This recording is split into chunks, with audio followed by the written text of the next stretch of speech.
Chapter 56 Visit from Mr. Song Tu-I. During dinner, Wang Meifeng and her son Yang Guobao just happened to drop by the NIS residence. Arriving just in the nick of time, Ni Yang warmly invited them, and the mother and son duo sat down for the meal. It was Wang Meifeng's first time eating the dishes prepared by Ni Yang. She couldn't praise her enough. Yang, your culinary skills are simply exceptional. Even better than a professional chef at a restaurant. Ni Yang felt rather embarrassed by the glowing compliment. Wang Meifeng's trust in Ni Yang had grown over time and she often visited the Ni residence. For the past month, Yang Guobao's illness had been acting up less and less. What used to be every 3 days had now become once every week. However, Wang Meifeng was not planning to return home yet. She intended to return after 3 months and then take Yang Guobao to the city hospital for a full-body checkup. Only by returning with a medical report from the hospital would the Yang family believe what she had been through, and her grievances might well be understood. And only then could they, as mother and son, truly be accepted by the Yang family. After they finished the meal, Wang Meifeng offered to do the dishes, but Ni Yang quickly retorted, "Absolutely not, Aunt Wang. You're our guest, we can't have you doing the dishes." Wang Meifeng, however, insisted, "One need to return the favor. Washing a few dishes is nothing. If you refuse, I may feel uncomfortable visiting your home in the future." After such a scrumptious meal prepared by Ni Yang, it would be unconscionable if they left a whole table full of dirty dishes for Ni Yang to clean on her own. Wang Meifeng was not someone who lacked consideration. Seeing how determined Wang Meifeng was, Ni Yang reluctantly agreed, "All right, then let me help by drying the dishes." In the kitchen, Wang Meifeng and Ni Yang washed the dishes. Meanwhile, Ni Qingrui was chatting with Ni Tsuehua in the living room. Looking at Ni Yun, she smiled, "This child is growing so quickly, Tsuehua. You're fortunate to have such competent and adorable daughters. Unlike me, I only have a disobedient daughter who married and moved far away." Ni Chenghui's eyes welled up with tears as she spoke. Her life had been tough. She lost her husband before turning 40, and her only daughter married into a family far away. This made it hard for them to even meet. As she got older, she thought she wouldn't be able to count on anyone. Whenever these thoughts struck her, Ni Qingrui would feel an overwhelming sadness. Ni Tsuehua sighed, carefully choosing her words to console Qingrui. "Have you ever thought about finding someone else? You're still young, you cannot possibly spend your life alone." Ni Qingrui bitter laughed. "My daughter is about to have a child. If one get another man now, won't it be a laughing stock?" This era was not as progressive as the modern times. If a woman lost her husband, she'd often stay a widow for life. Upon hearing this, Ni Tsuehua fell into a deep silence, tightly hugging the child in her arms. Words failed to escape her lips. Back in the kitchen, Wang Meifeng finished washing the last dish and looked at Ni Yang. "Thanks to the medication you provided last time, Guobao's condition has improved tremendously. It's been over a week since he last fell ill. By the way, I forgot to ask you last time. Are there any restrictions while consuming the medication? Like what he can or cannot eat?" Ni Yang smiled. "There isn't any particular dietary restriction. He just should avoid foods that can reduce the potency of the medicine, like bananas and pineapples. Although these fruits should not be eaten with traditional Chinese medicine, they were quite precious and rarely accessible, especially in rural areas. Even catching a glimpse was tough, let alone consuming them." Wang Meifeng nodded in understanding. "Okay, I got it, Yang. Thank you." If it hadn't been for Ni Yang, Yang Guobao wouldn't be where he is now. Over the past month, not only had Yang Guobao's physical health improved significantly, but his mental state and personality had also undergone a tremendous transformation compared to a month ago. When Yang Guobao was in Beijing, he only had one friend, Mo Fludai. Since Hudi fell ill and was bedridden, no other children were willing to play with Yang Guobao. Here, however, Yang Guobao made a bunch of friends through Ni Yang. Even though Yang Guobao didn't express it, her mother knew very well that her son had been genuinely happy lately. The next day, at the morning market on Yurdist Road, perhaps because of the change in pickled vegetables, the pickled vegetable noodles sold extremely well. It was barely 10 o'clock in the morning, and Ni Yang was already preparing to close her stall. Just then, a black car slowly stopped by the roadside. Li Gongqing emerged from the driver's seat, circled over to the passenger side and respectfully opened the car door. "Second master, we've arrived." The car door opened to reveal a neatly clad leg stepping out. The first thing to catch the eye was a shiny pair of leather shoes. Moving upward, the man was seen wearing a tailored handmade suit, a neat tie, and his fine phoenix eyes were hidden behind gold-rimmed spectacles. He stepped out of the car and his eyes turned towards the alleyway. "Is this the place?" he asked, sounding incredulous. He hadn't expected that the noodles, so highly praised by the elderly lady of the Mo family, would be from such a decrepit alleyway. "Yes, second master, this is the place," Li Gongqing replied respectfully. Song Beiqing nodded slightly and said, "Lead the way." "Right away, second master." "Please follow me." Li Gongqing strode ahead. "Xiaoni." Li Gongqing brought Song Beiqing to Ni Yang's stall and called out to her. "Mr. Li." Ni Yang looked up in surprise, a faint smile appearing on her face. Ni Yang was facing away from the sun. As she turned her head, it seemed as if her smile was the only thing left in the sunlight, illuminating like a starry river. Everything else became a mere backdrop. Song Beiqing hadn't expected that the noodle maker would be a woman, and such a young one at that. In Song Beiqing's imagination, whoever could make such delicious noodles should at least be an old craftsman with decades of expertise. Just as Song Beiqing was still recovering from his surprise, Li Gongqing introduced, "Xiaoni, this is my boss. Second master, this is the noodle master, Xiaoni." The first sentence was addressed to Ni Yang, and the latter was for Song Beiqing. Song Beiqing quickly collected his thoughts and extended his hand toward Ni Yang. "Hello, Miss Ni. I'm Song." After reaching out, Song Beiqing regretted it a bit. He was accustomed to shaking hands in business environments, but this time he was dealing with such a young girl. Would she understand that shaking hands was a courtesy? At that time, China had not yet adopted the more open customs of foreign countries, and the practice of shaking hands was not widespread. If this young lady misunderstood and thought he was acting indecently, it would be quite embarrassing. Caught in this predicament, Song Beiqing didn't know whether he should retract his hand or leave it hanging mid-air. Just as Song Beiqing felt embarrassed, Ni Yang politely smiled and lightly shook his extended fingers. "Hello, Boss Song. You can simply call me Xiaoni." Chapter 57 Visit from Mr. Song 2I During dinner, Wang Meifeng and her son Yang Guobao just happened to drop by the NIS residence. Arriving just in the nick of time, Ni Yang warmly invited them, and the mother and son duo sat down for the meal. It was Wang Meifeng's first time eating the dishes prepared by Ni Yang. She couldn't praise her enough. "Yang, your culinary skills are simply exceptional. Even better than a professional chef at a restaurant." Ni Yang felt rather embarrassed by the glowing compliment. Wang Meifeng's trust in Ni Yang had grown over time and she often visited the Ni residence. For the past month, Yang Guobao's illness had been acting up less and less. What used to be every 3 days had now become once every week. However, Wang Meifeng was not planning to return home yet. She intended to return after 3 months and then take Yang Guobao to the city hospital for a full-body checkup. Only by returning with a medical report from the hospital would the Yang family believe what she had been through, and her grievances might well be understood. And only then could they, as mother and son, truly be accepted by the Yang family. After they finished the meal, Wang Meifeng offered to do the dishes, but Ni Yang quickly retorted, "Absolutely not, Aunt Wang. You're our guest, we can't have you doing the dishes."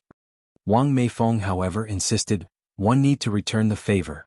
Washing a few dishes is nothing. If you refuse, I may feel uncomfortable visiting your home in the future."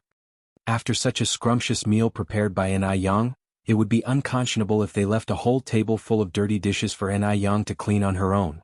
Wang Meifeng was not someone who lacked consideration. Seeing how determined Wang Meifeng was, Ni Yang reluctantly agreed, "All right, then let me help by drying the dishes." In the kitchen, Wang Meifeng and Ni Yang washed the dishes. Meanwhile, Ni Qingre was chatting with Ni Tsuehua in the living room. Looking at Ni Yun, she smiled, "This child is growing so quickly, Tsuehua. You're fortunate to have such competent and adorable daughters. Unlike me, I only have a disobedient daughter who married and moved far away." Ni Chenghui's eyes welled up with tears as she spoke. Her life had been tough. She lost her husband before turning 40, and her only daughter married into a family far away. This made it hard for them to even meet. As she got older, she thought she wouldn't be able to count on anyone. Whenever these thoughts struck her, Ni Qingui would feel an overwhelming sadness. Ni Tsuehua sighed, carefully choosing her words to console Qingui. "Have you ever thought about finding someone else? You're still young, you cannot possibly spend your life alone." Ni Qingui bitter laughed. "My daughter is about to have a child. If one get another man now, won't it be a laughing stock?" This era was not as progressive as the modern times. If a woman lost her husband, she'd often stay a widow for life. Upon hearing this, Ni Tsuehua fell into a deep silence, tightly hugging the child in her arms. Words failed to escape her lips. Back in the kitchen. Wang Meifeng finished washing the last dish and looked at Ni Yang. Thanks to the medication you provided last time, Gobeo's condition has improved tremendously.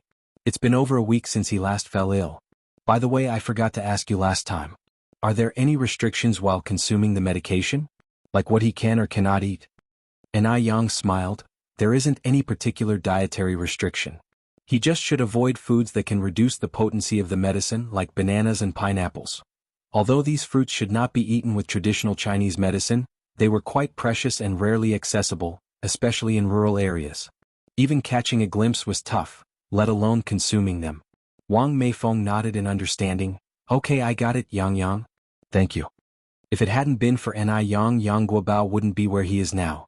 Over the past month, not only had Yang Guobao's physical health improved significantly, but his mental state and personality had also undergone a tremendous transformation compared to a month ago. When Yang Guobao was in Beijing, he only had one friend, Mo Fludai. Since Hudi fell ill and was bedridden, no other children were willing to play with Yang Guobao. Here, however, Yang Guobao made a bunch of friends through Ni Yang. Even though Yang Guobao didn't express it, her mother knew very well that her son had been genuinely happy lately. The next day, at the morning market on Yurdist Road. Perhaps because of the change in pickled vegetables, the pickled vegetable noodles sold extremely well. It was barely 10 o'clock in the morning, and Ni Yang was already preparing to close her stall. Just then, a black car slowly stopped by the roadside.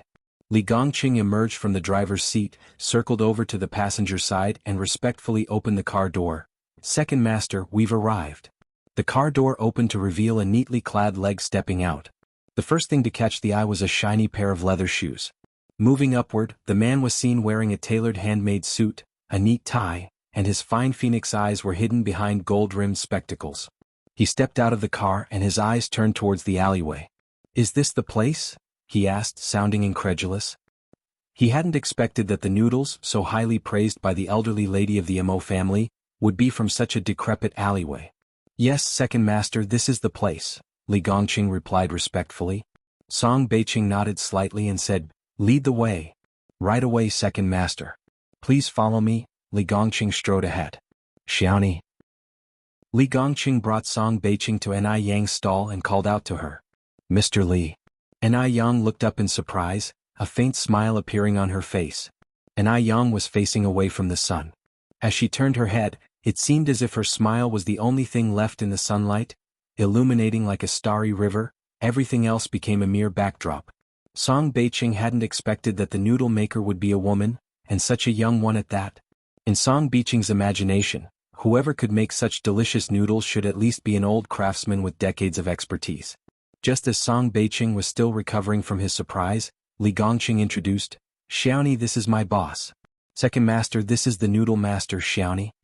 The first sentence was addressed to Ni Yang, and the latter was for Song Beiqing. Song Beiqing quickly collected his thoughts and extended his hand toward Ni Yang. Hello, Miss Ni. I'm Song. After reaching out, Song Beiqing regretted it a bit. He was accustomed to shaking hands in business environments, but this time he was dealing with such a young girl. Would she understand that shaking hands was a courtesy? At that time, China had not yet adopted the more open customs of foreign countries, and the practice of shaking hands was not widespread. If this young lady misunderstood and thought he was acting indecently, it would be quite embarrassing. Caught in this predicament, Song Beiqing didn't know whether he should retract his hand or leave it hanging mid-air. Just as Song Beiqing felt embarrassed, Ni Yang politely smiled and lightly shook his extended fingers. Hello, Boss Song. You can simply call me Xiaoni. Chapter 58 Sky-High Invitation. _1 The girl's hand was soft, delicate and slightly cool to the touch. It left him with a strange sensation as if it could reach his heart, causing him a hint of lightheadedness. What surprised Song Beiqing more was that this girl knew how to shake hands. Not only that, but she also understood the protocol very well. She barely grasped his hand, quickly let go after a light grip, showing courtesy without feeling awkward, as though she had undergone professional training. If she were some kind of socialite, that would be one thing. But she was just a noodle seller. After letting go, Ni Yang asked, May first know the reason for Mr. Song's visit? Song Beiqing slowly began, Ms. Ni, you should be very clear about the purpose of my visit. Compared to the term Miss, comrade was more popular in this era, But since Song Beiqing was a businessman and with his international outlook, his thinking was far ahead of most people. And Ai Yang was smart, she knew what Song Beiqing meant. Her red lips slightly parted, rejecting softly, "Thank you for your kind intentions, Mr. Song. If you are here for that matter, one must apologize. One might disappoint you." Song Beiqing smiled in response. "Is Ms. and I really not considering it anymore?" And Ai Yang shook her head slightly. "No need." Half closing his eyes, Song Beiqing softly said, "I've heard that Ms. N's business is very good. Every morning people line up to buy your noodles. If you sell about 600 bowls of noodles every day and each bowl is for 3 cents, then including cost you earn about 180 yuan per day, which is 5,400 yuan per month. Comparing this amount, it seems the 100 yuan monthly salary one offered was indeed too little." It was only after calculating that he realized how shocking the numbers were. This young girl might be of tender age, but her earning ability was anything but. No wonder she had scoffed at his previous offer of a 100 yuan monthly salary. It seemed that it wasn't about her not loving money, but rather his offer lacking in comparison to her appetite. Song Beiqing looked at Ai Yang and continued, "I apologize, Ms. Ai, for the lack of sincerity in my previous offer. Now 1 am willing to hire you for double your current monthly income. What do you say?" At these words, even Li Gongqing was astonished. Twice the income. The second master just said that Ai Yang earns 5,400 yuan a month. So how much was double? Li Gongqing quickly calculated in his mind, and once he got the answer, he looked at Ai Yang, his eyes full of disbelief. Ai Yang earns 5,400 yuan a month selling noodles? And second master, he's really willing to offer over 10,000 yuan to hire a noodle cook? If second master wasn't joking, then he definitely must be crazy. No matter how rich, money couldn't withstand such reckless spending. Ai Yang's face was still calm, as if unaffected by Song Beiqing's offer. "Mr. Song, I'm sorry to disappoint you, my answer stands. Not to mention 10,000 yuan, even if it were 100,000 yuan a month, Ai Yang wouldn't consider it." Song Beiqing's offer was indeed very tempting, but she had her own dreams and aspirations. Working for someone else for a stable wage didn't suit her.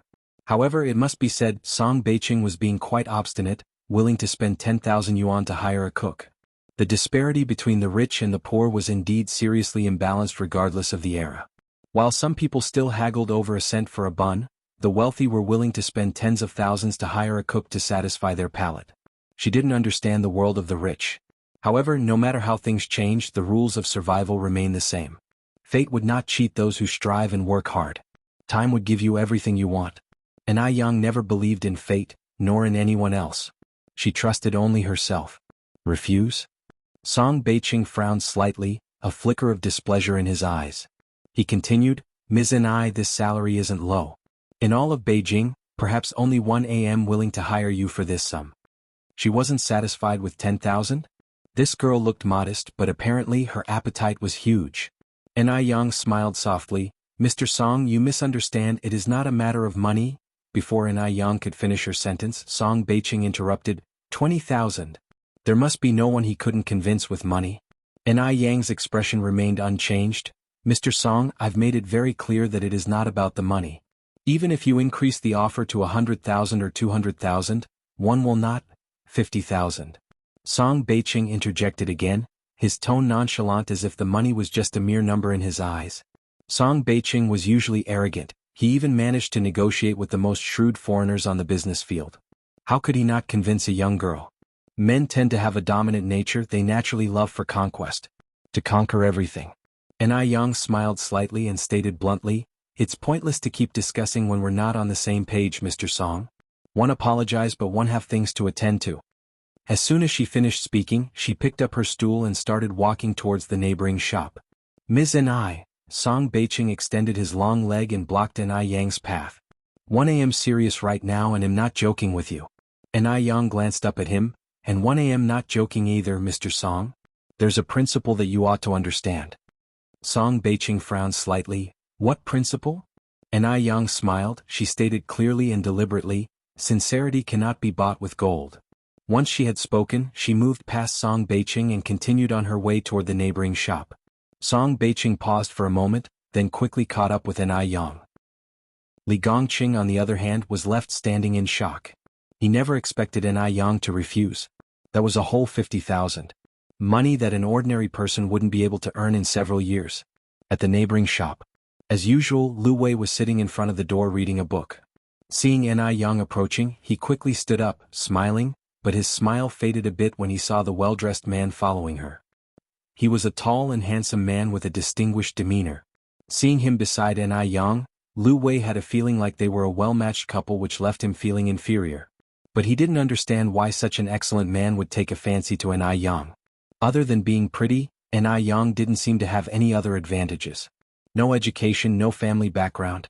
Maybe their relationship wasn't what he had been thinking. Thinking this way made Lu Wei feel a little better. He walked over to Ni Yang, reaching for the stool. Ni Yang, you're here. Ni Yang nodded slightly, not handing him the stool. One can do it myself. That was to say, her relationship with Lu Wei was not yet to the point where she would let him carry things for her. Lu Wei's expression changed slightly. He then asked, Ni Yang, is this man your friend? No. Ni Yang shook her head slightly. Chapter 59. She only wants to rely on herself.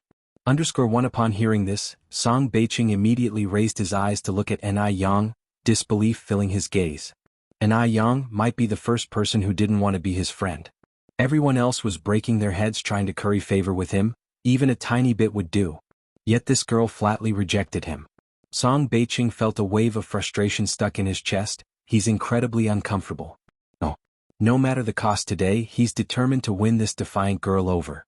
She's acting like this just to raise her own value, isn't she? Fine. I'll indulge her. Song Beiqing knew he was falling into a trap, but he chose to jump right in. He's been invincible for many years, only to confront an annoyance like Ni Yang today. After putting down the furniture, Ni Yang continued to walk away, with Song Beiqing persistently following her. His expensive handmade suit not only attracted constant attention from others in the alley, but also appeared out of place in the grimy narrow lane. Ni Yang, pushing her bicycle, looked at Song Beiqing. Boss Song, one have made myself clear. No matter how much money you offer, I will not agree. Now I'm heading home, please stop following me. Yet, Song Beiqing obstinately placed his hand on the bicycle handle, impelling Ni Yang's effort to push her bike away. He leaned slightly towards her and gazed at her. He slowly said, Miss Ni, name your own price as long as you agree. This statement was incredibly domineering. The privilege of the rich. The two stood very close, their breaths mingling, and a faint scent wafted from each other's body. It appeared as if Song Beiqing half encircled Ni Yang with his arm, creating an intimate scene reminiscent of a drama. The only difference was the bicycle standing in between them. Despite the slight ambiguity, the scene was beautiful and romantic, as if from a television drama. Whether in her past or present life, Ni Yang had never been so close to a man. She frowned uncomfortably. Boss Song, you're a person of status. Maintaining propriety is crucial. Can you please restrain yourself? Song Beiqing continued to gaze at Ni Yang, his eyes filled with scrutiny. Miss Ni, I'm only giving you one opportunity. I'll give you 3 seconds to consider. Ni Yang pushed Song Beiqing away and coldly said, even if you offered me $1 million or 10 million, even if you handed me the entire Song family fortune, I would not consider it. Is that clear enough? The sudden force pushed Song Beiqing back enough to almost make him lose his footing. Only a pillar behind him saved him. How could a girl have such strength? Song Beiqing raised his eyes to look at Ni Yang, then said, Miss Ni, one should have ambition and be aware of their environment. Why forsake a promising future and choose to live like this instead? His words were slightly harsh. But Ni Yang didn't get angry. She responded, I wonder if you've ever heard the saying, trust only in yourself. So I won't accept your obstinate charity, Boss Song. One day time will give me everything I want. Unable to quell the frustration within him, Song Beiqing insistently tried to hire her with a lucrative salary. Wasn't that an act of charity? Song Beiqing's eyes narrowed slightly, disbelief filled his gaze as he looked at Ni Yang. These words were not ones you'd expect from a girl in her early teens. Instead, they were more reminiscent of someone who had tasted the ups and downs of life. This girl had guts and ambition. She was far different from the dainty nobles he had encountered before. Though she had thorns, but she radiated an irresistible allure. Such an interesting girl. For a moment, the depth in Song Beiqing's eyes was profound. Ni Yang, however, didn't care about what Song Beiqing was thinking. She just rode her bike and went off. By this time, Ni Tsuehua was likely waiting for her at the station. She needs to hurry to get her. Ni Tsuehua had finished her postpartum confinement, so Yang wanted to take her out and about. On one hand it was to let her see the outside world and, on the other, to get some new clothes and daily necessities for Tsuehua and Yun. They have been in Beijing for over a month and haven't bought new clothes yet. Because Yang left home so early in the morning, she let Tsuehua take the 10:30 train. When Yang arrived at the station, she indeed saw Tsuehua, who looked different with her newfound confidence, standing there holding the baby. "Mom," Yang walked over pushing her bike. "Yang." Tsuehua smiled when she saw Yang. "Mom, have you been waiting long?" asked Yang. Tsuehua laughed. "No, you arrived just as one got off the train." As the mother and daughter reached the bustling streets, Tsuehua, seeing the flourishing business world, said, "The city is so lively, incomparable to the countryside." "Mom, do you like it here?" Yang asked with a smile. "Yes," Tsuehua nodded. "Who wouldn't like the city?" Yang continued, "Then I'll buy a big house here in the future and we, together with sister's family, can live happily in it." "Good," Tsuehua nodded with joy. Although she knew this wish might be hard to fulfill, she still yearned for it. "Mom, please wait here for a moment, I'll park the bike. After that, we can go to the department store." "Go ahead, I'll wait here for you." Yang, pushing her bike, walked to another side, passing an elegant cafe on her way. In the 80s, Beijing was already quite modernized with Western restaurants, bars and ballrooms everywhere.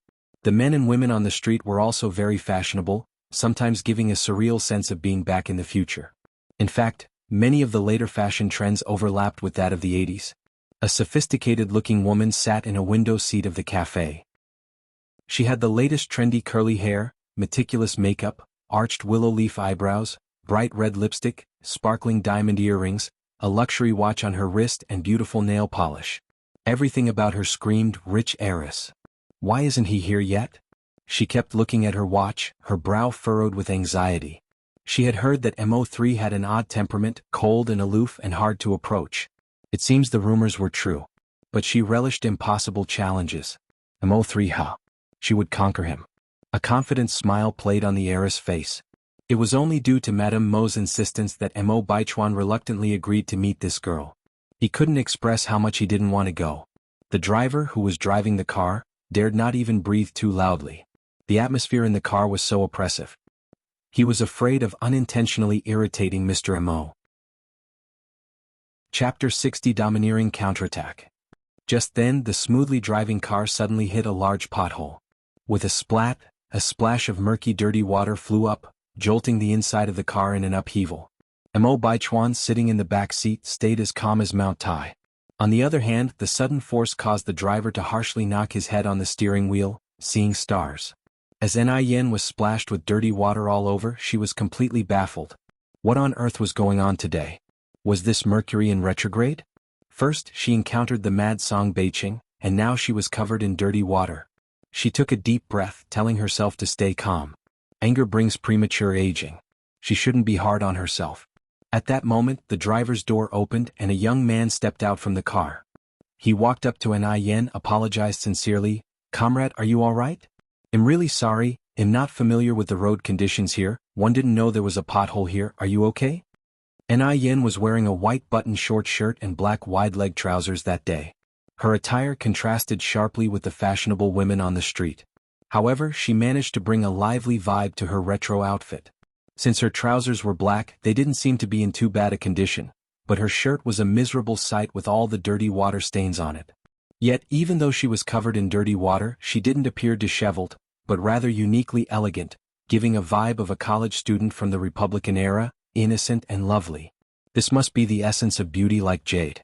Seeing that the driver was truly remorseful, and Yen had no intentions to pursue further, she opened her lips to speak.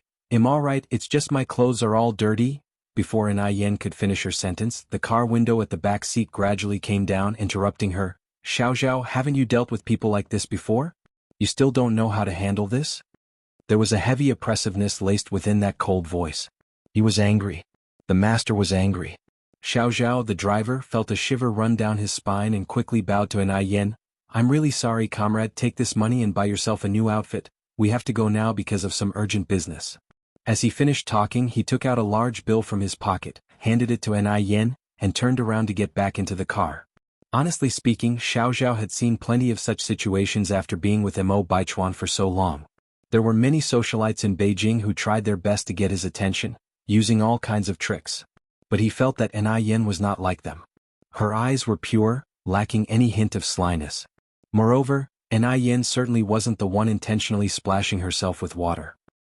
Xiao Zhao, being a driver, was able to distinguish who the schemer was and who the victim was in this situation. The usually calm and collected third master Mo seemed a bit impulsive today. Ni Yin really wasn't angry initially, but that cold voice from the back seat stirred up her anger. She walked up to car door, yanking it open, retorting, "Excuse me, sir, could you please explain what you mean by people like this?" The man leisurely looked up, and in an instant Ni Yin's gaze was caught in a pair of deep, icy phoenix eyes.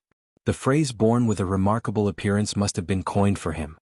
His slightly pursed lips, high nose bridge, his flawless phoenix eyes emitting a chilling coldness, each of his exquisite features seemed as if they were personally sculpted by God.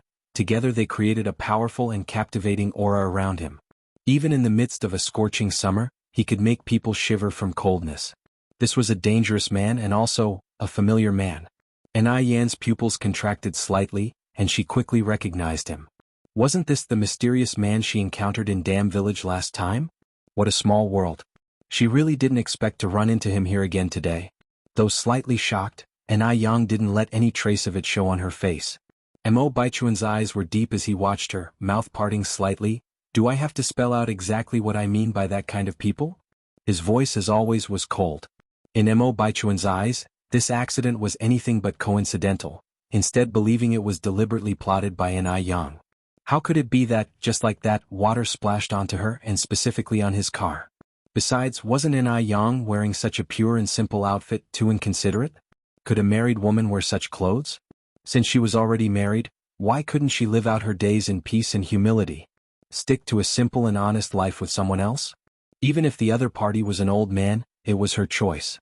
Also, Mo Baichuan still didn't understand why Ni Yang stole his watch. Considering all the above, especially the fact that Ni Yang was married, Mo Baichuan didn't think highly of her, and that's why he had spoken out of turn. Moreover, whenever he saw her, he couldn't help but lose some control over himself, even becoming jealous of that old man he had never met. It seemed Ni Yang hadn't recognized him. She raised an eyebrow slightly and said, "Let me guess, you're saying that it's my fault one got soaked because your car splashed water on me?" It seems she really saved a scum last time. Rude and unreasonable, filled with arrogance and self-importance, and acting as if no one else existed. She wondered which family-spoiled brat he was. Such a waste of a handsome face. Mo Baichuan looked at her with a usual frigid face. "You made the mistake of taking this path and should never have provoked me." All Ni Yang wanted to do was burst out laughing in her mind. Was there something wrong with this man? Did his mental hospital forget to lock the gates? Not only did he not apologize for his mistake, but he was behaving like he was a big shot. She provoked him? Interesting. Did he think he was as universally accepted as RMB? Absurd. Ni Yang smirked slightly. "I could say the same to you. You should never have provoked me." With that, Ni Yang reached out and grabbed Mo Baichuan's collar, pulling him hard, and her elbow struck him square in the chest. With a loud thud, Mo Baichuan was yanked off his car. Water splashed everywhere. Mo Baichuan hadn't anticipated Ni Yang would retaliate, and he certainly hadn't expected her to pull him into a waterhole. He simply lay there in disbelief. The driver Xiao Zhao was also shocked. He didn't know how to react to this spectacle. The distinguished Mr. Mo was actually knocked over by a young girl. Was he dreaming? Xiao Zhao rubbed his eyes, but the scene before him remained unchanged. Ni Yang looked down at Mo Baichuan in a condescending manner, threw a large wad of cash onto him and commented, "Hey, raise some money for you. Buy yourself new clothes. I must be leaving now." She radiated an aura of power and dominance. With these words, she sauntered off in the distance. As for such narcissistic, arrogant individuals who disregarded everyone else, they should be dealt with by an eye for an eye, making them understand the concept of not doing to others what one would not wish for oneself. Mo Baichuan watched Ni Yang's retreating figure, his deep jet-black eyes filled with an icy coldness. It was only when Ni Yang was out of sight that Xiao Zhao lent a hand to help Mo Baichuan up, his voice shaking as he asked, "Master, are you all right?" Mo Baichuan, with his usual icy expression, slowly got up from the puddle and said softly, "I'm fine." Chapter 61. One want all her information. Although it was only two simple words, they chilled the air like ice, spreading a cold dread. Xiao Zhao carefully helped Mo Baichuan into the back seat, barely daring to breathe, lest he inadvertently upset him again. Back to the Bo mansion, Mo Baichuan instructed, his deep voice betraying no emotion. Yes, Xiao Zhao responded shakily, then cautiously asked, what about Miss Zhou? It not that he wanted to intrude, but otherwise he wouldn't know how to explain to the old lady when he got back. Miss Zhou was at the cafe waiting for Mo Baichuan's arrival? What mess has this turned into? Mo Baichuan lightly lifted his eyes, and the rearview mirror reflected a chilling cold light. Startled, Xiao Zhao closed his mouth abruptly, not daring to utter another word. Stepping on the accelerator, the car shot off like an arrow. Mo Baichuan half leaned on the back seat, his eyes half closed. No one knew what he was thinking. Despite his silence, there was an ominous feeling of looming crisis. The car stopped at a small Western-style house. Xiao Zhao carefully got out of the car, opened the door for the passenger, but Mo Baichuan showed no intention of getting out. He just sat there. Finally, gathering his courage, Xiao Zhao said, Master, we've arrived. Only then did Mo Baichuan turn his attention towards him. His deep eyes were completely dark as he ordered, I want all the information about that girl today. Remember all of it, even her ancestors' details. And I want it by 7 o'clock tonight. He always felt that he hadn't investigated Li Xianxian thoroughly enough, because Yang was nothing like he had imagined. Xiao Zhao stood up straight, answering, yes. Oh my. His master was harsh. The young lady had just retaliated in kind, but he was unsparing, he wouldn't even give her ancestors a break. Watching Mo Baichuan's retreating figure, Xiao Zhao nervously wiped his forehead. Yang arrived at a store, casually picked out a set of clothes to change into, paid, and then hurried to Kuihua's side. The moment Cuihua saw Yang, she grabbed her hand. She was so eager, she didn't even notice Yang's change of clothes and immediately blurted, Yang, one think I just saw your uncle. Cuihua had her own family too. In her family, she had an elder brother named Dazhu who had married a transferred educated youth in his earlier years. After the policy changed, he and his wife moved to the city. Ever since Dazhu left for the city, Yang had not seen her uncle and his family. In this period there was also little correspondence. No one knew where Dazhu had ended up. Mom, are you sure you saw him clearly? That was really uncle? Yang asked, frowning slightly. Cuihua nodded assuredly, I saw it clearly. That was definitely your uncle. If I wasn't worried that you'd be worried about finding me when you got back, I would have chased after him. Cuihua was not confused. There was no way she could mistake her own brother. Did you see which way uncle went? Yang continued, asking. That way. Cuihua pointed in a direction. I saw your uncle going through that gate. Then let's go over and check it out, Yang said, grabbing hold of her sister's hand. Mother and daughter headed in that direction. Unlike the bustling streets, this was a residential area for factory employees. There was a guard at the gate, and anyone entering or leaving who wasn't an employee of the factory would need to register. At this time, most factories were state-owned enterprises, very formal. Workers were not only allocated dormitories but also received good benefits. It was like being a public servant in the future world. If there was a worker in one's family, it was a matter of great honor. It was even more honorable than getting into college. Yang, what is this place? Cuihua asked curiously, looking at the gate. Yang explained to Cuihua. After hearing the explanation, Cuihua exclaimed, My goodness! So, by what you're saying, your uncle is now a worker? Yang nodded, It seems so. Cuihua exclaimed, Your uncle was a total simpleton when he was younger. I can't believe he's made something of himself now. At last, someone from our family has become accomplished. Let's go and find your uncle and aunt. Yang continued, Don't rush in yet, Mom. Let me confirm with the gatekeeper first. Okay, Cuihua replied hastily, Then you go quickly. Yang approached the gatekeeper. The gatekeeper was very amicable and informed Yang in detail about Daz's situation. Dazhu had become a permanent worker here 3 years ago. He lived here with his wife Lu Wan and their daughter Lu Xiangxiang. Also, the gatekeeper added that Dazhu was usually henpecked, often acting like a timid mouse around his wife. Lu Xiangxiang? Yang scowled slightly. Wasn't her cousin's name Xiangxiang? When did it change to Lu Xiangxiang? Had Dazhu become a kept man? What's the matter, young lady? How are you related to Dazhu? The guard asked, curious. And I Yang smiled and said, "He's my uncle." The guard laughed. "What a surprise, and Daju has such a beautiful niece." He then wondered, scratching his head, "How come I've never heard about an Daju having a niece, especially such a beautiful one?" People often say nephews resemble their uncles. But looking at Ni Yang's delicate features, she bore no resemblance to Ni Dazu's rough and plump look. This was strange indeed. Ni Yang offered a small smile and thanked the guard before heading back to Ni Tsuehua. "Mom, uncle and aunt indeed live here, but let's go find your uncle and aunt," Ni Tsuehua said, pulling Ni Yang inside before she could finish her sentence. "Mom, wait a minute, why don't we buy some gifts to take them?" Ni Yang suggested. Ni Tsuehua was eager to see her brother and stubbornly pulled Ni Yang inside. She dismissed the idea saying, Yang, your uncle and I are siblings. We don't worry about formalities like that. We'll take care of the gifts later. I haven't seen your uncle in so many years." Ni Tsuehua had never thought that she would see Ni Daju again in her lifetime. At this moment all that she could think of was seeing her brother. The gatekeeper called out enthusiastically behind them, "Young lady, Ni Daju lives in Building 68, Unit 101. Don't get it wrong." Ni Yang smiled and replied, "Okay, thank you, sir." "You're welcome." The guard waved cheerfully. With the guard's help, Ni Yang quickly found Ni Dazu's residence. The workers' dormitory was vibrant with a strong sense of the times. There were children playing in the courtyard, adults washing clothes, chatting and laughing. It was very lively. On seeing the strangers approaching, they all threw curious looks at them. "Which family do you belong to?" A woman washing vegetables asked them. Ni Tsuehua, holding her child, smiled and said, "We have come to look for Ni Daju. I am his sister." "Sister?" The woman washing vegetables said in surprise, "I thought Daju was an only child in his family. Where did this sister come from?"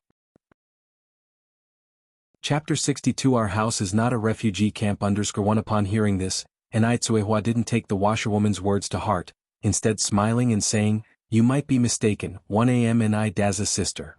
The washerwoman didn't say anything more, looking at Ni Tsuehua with a complicated expression. "Mom, let's go knock on the door." Ni Yang looked back towards Ni Tsuehua. "Okay."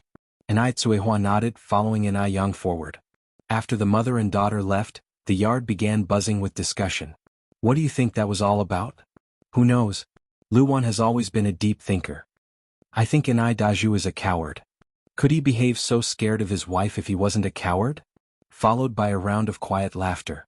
Ni Yang led her mother and sister to the door of room 101 and softly knocked on it. The door was quickly opened. "Who is it?" The one who opened the door was a curious-looking girl of about 18 or 19 years old, peering at Ni Yang with a smile on her face. Ni Yang gently smiled, "Cousin Xiang, 1 a.m. Ni Yang." Upon hearing this, the smile on Lu Xiangxiang's face immediately disappeared. Her gaze passed over Ni Yang to focus on Ni Tsuehua behind her. Ni Tsuehua immediately greeted her with a beaming smile, "Xiang, I'm your aunt." Unexpectedly, Lu Xiangxiang not only failed to greet them, but her face suddenly turned cold. She turned around and walked inside impatiently, shouting, "Mom! There are people looking for you." Upon seeing this, the smile on Ni Yang's face slowly faded. It seems her cousin wasn't particularly welcoming towards them. Ni Tsuehua quickly pulled Ni Yang's hand, whispering, Xiang is young and doesn't understand, don't mind her, your uncle and aunt will come out in a moment." Ni Yang nodded slightly. After all, they hadn't come all this way just to see this cousin of hers. "Who is it?" Lu Wan, who was cutting vegetables in the kitchen, asked. "Don't know." Lu Xiangxiang sat down on the sofa to watch TV. "Didn't you go and open the door? How can you not know?" Lu Wan wiped her hands and walked out of the kitchen. While eating sunflower seeds, Lu Xiangxiang said, "Why don't you go and see for yourself?" She couldn't be bothered dealing with those poor relatives from the countryside. Lu Wan walked out with a puzzled expression on her face. "Sister-in-law, it's me calling." Seeing Lu Wan coming over, Ni Tsuehua immediately greeted her with a smile. "Aunt." Ni Yang followed behind, politely saying hello. Lu Wan was stunned for a moment, then finally reacted and smirked. "Oh, it's you guys. How did you find this place?" Ni Tsuehua said, "I saw my brother on the street, and then asked around until I found this place." "Oh." Lu Wan nodded and then continued, "Well, since you're here, come in and sit for a while." Ni Yang could tell that Aunt Lu Wan didn't seem very welcoming either, but Ni Tsuehua seemed oblivious, following Lu Wan into the house while exclaiming, "Sister-in-law, your home is really beautifully decorated. Rural people will always be rural people. Look at her behaving like Lu Lao visiting the Grand View Garden. Lu Wan glanced at Enai Tsuehua, a hint of disdain flashing in her eyes, casually remarking, "Oh, it's nothing, it's a house allocated by the company, we just casually decorated it."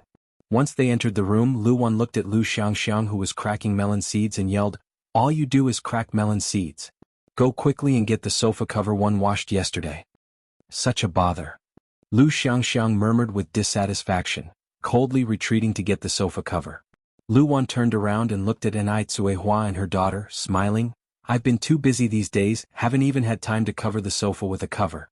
I'm sorry that you two will have to stand for a while." She covers the sofa when guests come? This Lu Wan is really interesting. Enai Yang slightly raised her eyebrows, but didn't say anything. After all, Lu Wan was her elder, and it wouldn't be appropriate for her to say something out of turn. Enai Tsuehua laughed and said, "Not at all tired, just standing here for a while is fine. Don't fuss over me, coming to my brother's house feels just like being at home." Her own home? Lu Wan scoffed silently in her mind. Enai Tsuehua really didn't consider herself an outsider. This was Lu Wan's house. How was it related to Enai Tsuehua in the slightest? She wondered how they even managed to find this place. Disgusting. Lu Xiangxiang took out the sofa cover and handed it to Lu Wan. "Here." Lu Wan quickly covered the sofa and then looked up at Enai Tsuehua, smiling, "Please have a seat." Enai Tsuehua sat down with the child in her arms. No sooner had Enai Tsuehua sat down, Lu Xiangxiang suddenly stood up from the sofa, her eyebrows knitted and her face expressing disgust. "What is this horrible smell? It's unbearable." Lu Wan also covered her nose and hinted in a meaningful tone, "Yes. One can smell it too. How awful. Please open the windows and let some fresh air in." Enai Tsuehua didn't react immediately. Instead, surprised, she said, "There isn't any smell. I haven't noticed anything." She remembered Lu Wan as a gentle and virtuous woman, so she didn't give it much thought. When Lu Wan was a young educated urbanite, sent to work in a small countryside village, she was indeed gentle and virtuous. But now, she was far from the pitiful Lu Wan of those days, no longer feeling the need to suppress her own temperament to please others. In the words of Feng Shui, fortunes have reversed, and now it's Enai Daza's turn to try to win her over. Lu Wan laughed and said, "The smell is awful, perhaps it's your sense of smell that is off." Enai Yang knew perfectly well what Lu Wan and her mother were up to, but kept silent to let Enai Tsuehua see their true colors and to prevent her from being deceived in the future. Having gone through so many things, it was about time Enai Tsuehua, as a mother, grew up. "Really?" Enai Tsuehua replied, her eyebrows knitted with doubt. Lu Wan didn't answer directly but instead stood up and said, "Let me pour you a cup of tea." Enai Tsuehua quickly grasped Lu Wan's hand. "I'm not thirsty, sister-in-law, you don't have to trouble yourself." "Oh." Lu Wan withdrew her hand with a shudder and sat back down on the sofa. Pouring a cup of tea was really just a casual, offhand suggestion. She hadn't actually planned to do it. Lu Wan looked at Enai Tsuehua and asked, "So when did you three arrive in Beijing? Was it just the three of you? Where are the others? Where's Mu Jinbao? Isn't there an elderly lady at your home too? Did she come with you?" Concerning this, Enai Tsuehua sighed helplessly. "I'm divorced from Mu Jinbao, so Ingzi decided to bring us to Beijing." Enai Tsuehua was still speaking when Lu Wan stood up in surprise. "Divorced?" "Yes." Enai Tsuehua nodded. "So you came to Beijing to rely on us because you divorced Mu Jinbao?" Lu Wan was taken aback, staring at Enai Tsuehua in shock. A divorced woman with 2 children in tow. Was she planning to freeload off their family? Oh God. The mere thought of it made Lu Wan's scalp crawl. She was now regretting letting them in. She should never have let them step into their house. What a predicament. Getting rid of them would not be easy. Enai Tsuehua thought that Lu Wan was reprimanding her for not visiting them sooner. So she quickly explained, "No, sister-in-law, it's a misunderstanding. We didn't know you all lived in Beijing, otherwise Ingzi and one would have come to visit you earlier. Luckily, one bumped into my brother on the street today." "Come visit earlier?" What did she mean by that? At this moment, Lu Xiangxiang chimed in from the side mockingly, "Our house is not a refugee camp, you know." Lu Wan immediately turned to Lu Xiangxiang, pretending to scold her. "What kind of language is that, young lady?" She then turned back to Enai Tsuehua, smiling, "Xiangxiang's just playing around, don't take it to heart." Chapter 63 Do not do unto others what you do not wish for yourself. Lu Xiangxiang is her own niece. As an elder relative, how could she possibly feud with her blood niece? And Ai Tsuehua laughed and shook her head. I don't mind, it's just a child's. The sentence hanging. She continued, sister-in-law, you've been good with my brother for these past years, right? Lu Wan nodded, we're doing all right. But that's mostly thanks to my own younger brother, otherwise do you think Nai Daju could have become a worker just by his own merit? If my brother hadn't pulled some strings for him, he wouldn't have accomplished much of anything. Nai Tsuehua gave an awkward laugh and changed the subject. Sister-in-law, are you and my brother both working at the factory now? Instead of answering, Lu Wan asked, did Yang Yang quit school? Yes. Nai Tsuehua nodded and confessed with shame, it's really my failing as a mother. It's been hard on the child, Lu Wan continued, it's really a pity that Yang Yang dropped out of school so early. What was her educational background? Although Nai Tsuehua wasn't sure of Lu Wan's intent, she still answered, middle school. Middle school? When Lu Xiangxiang heard this, she instantly felt relieved. Even though she wasn't as pretty as Nai Yang, her educational level was much higher. She was in her senior year of high school, and could take the college entrance exam next year. In the future she would go to college and marry someone from the city. No one in the city would want to marry an illiterate like Nai Yang. By that time she would rank above Nai Yang, and so would her children and her descendants.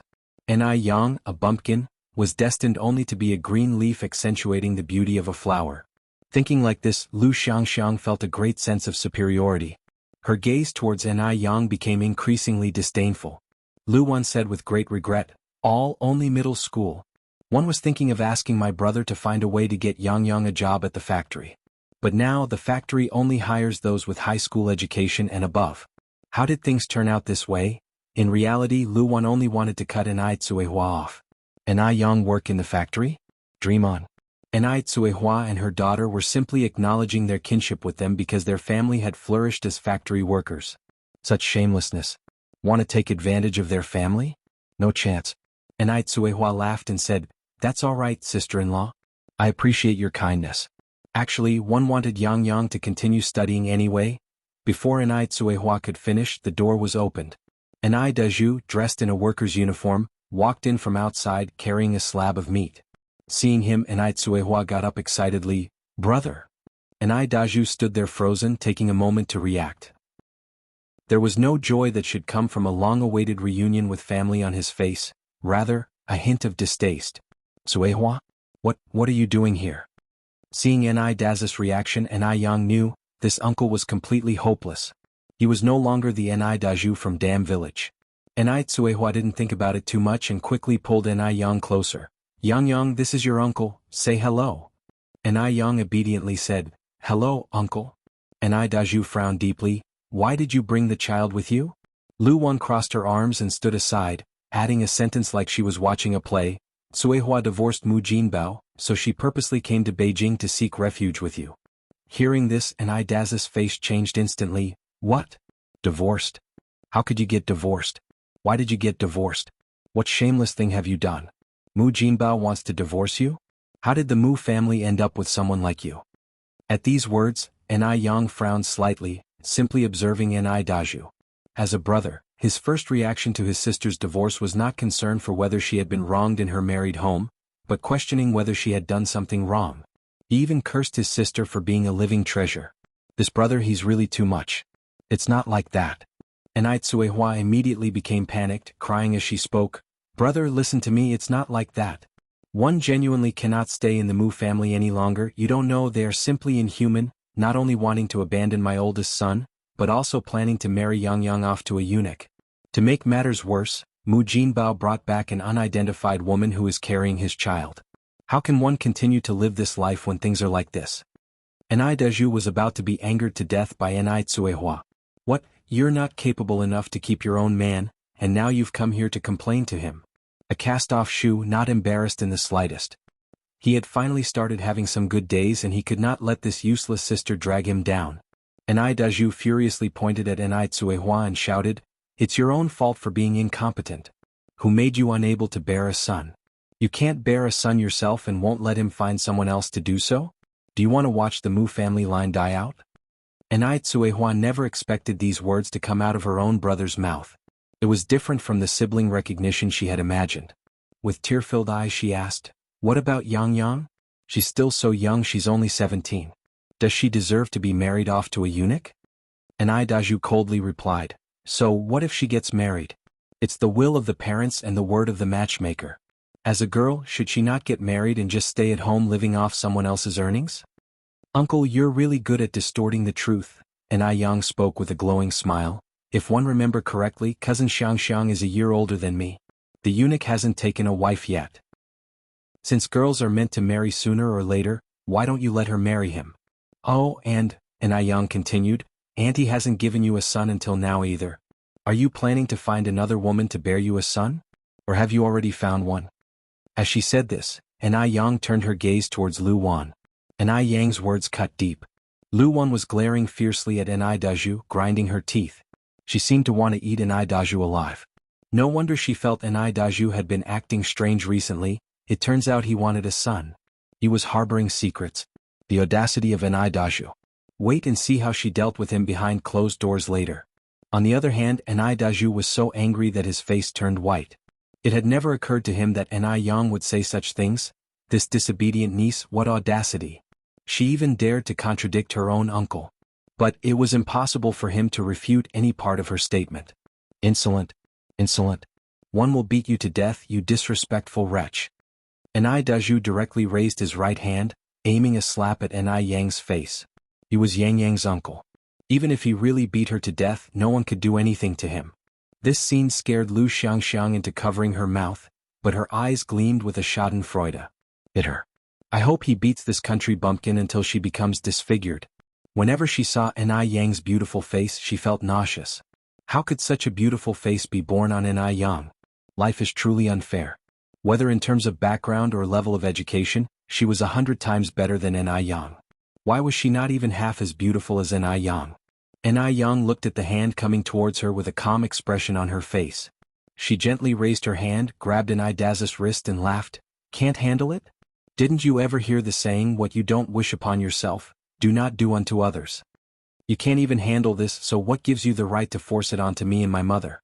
You really are a great brother, a great uncle. Chapter 64. You won't be able to climb high someday. _1. Suddenly the room was quiet. So quiet that only breathing could be heard. All eyes in the room fell on Yang.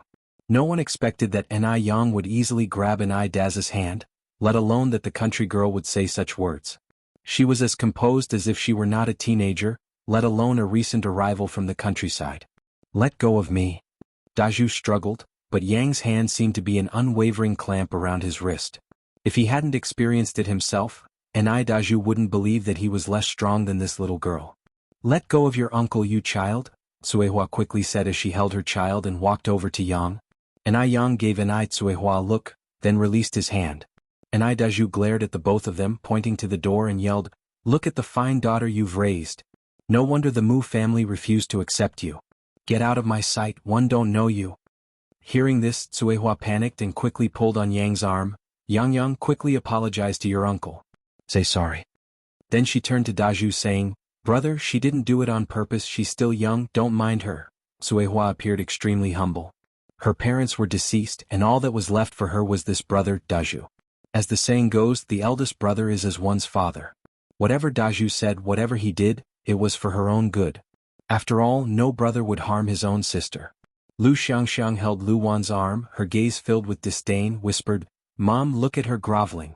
Do you think she really intends to stay in our house? Tsuehua has no shame. Any reputable person would have turned their backs on Daju with such treatment, but she goes on to apologize to him. Villagers stay villagers. She has no backbone, for the sake of staying in their house she has abandoned even her dignity. Don't worry, Lu Wan patted Lu Xiang's thigh, one will absolutely not let this pauper stay in our house. Lu Xiang nodded, her face full of scornful smile. Yang, hurry up and apologize to your uncle. Seeing Yang says nothing, Tsuehua looks like she's about to cry. Yang looked down at Tsuehua. Mom, can't you see? They don't even want to acknowledge you as a sister, let alone welcome us. Upon hearing this, Tsuehua quickly interjected, Yang, don't talk nonsense. She then turned to Daju and Lu Wan, explaining, Brother, sister-in-law, that's not what Yang meant. Please don't misunderstand. Yang had nothing to say. She never imagined that Tsuehua would still not see the true colors of Dazu's family, even as things had escalated to this point. Lu Wan stepped forwards with a smile. Since we're talking about this now, one have to clarify something. Qiawa, you and Daju aren't real siblings. You don't share any blood relationship. You're just an orphan who Daz's dad picked up. If you really are his sister, why wouldn't we welcome you? But you are not. And now Daju has married into the Lu family, he has even less to do with you. If you have any shame, you should leave our house. Go before we call the police and things get ugly. Lu Wan's words were hit like a thunderbolt on a clear day, striking right at Enai Tsuehua.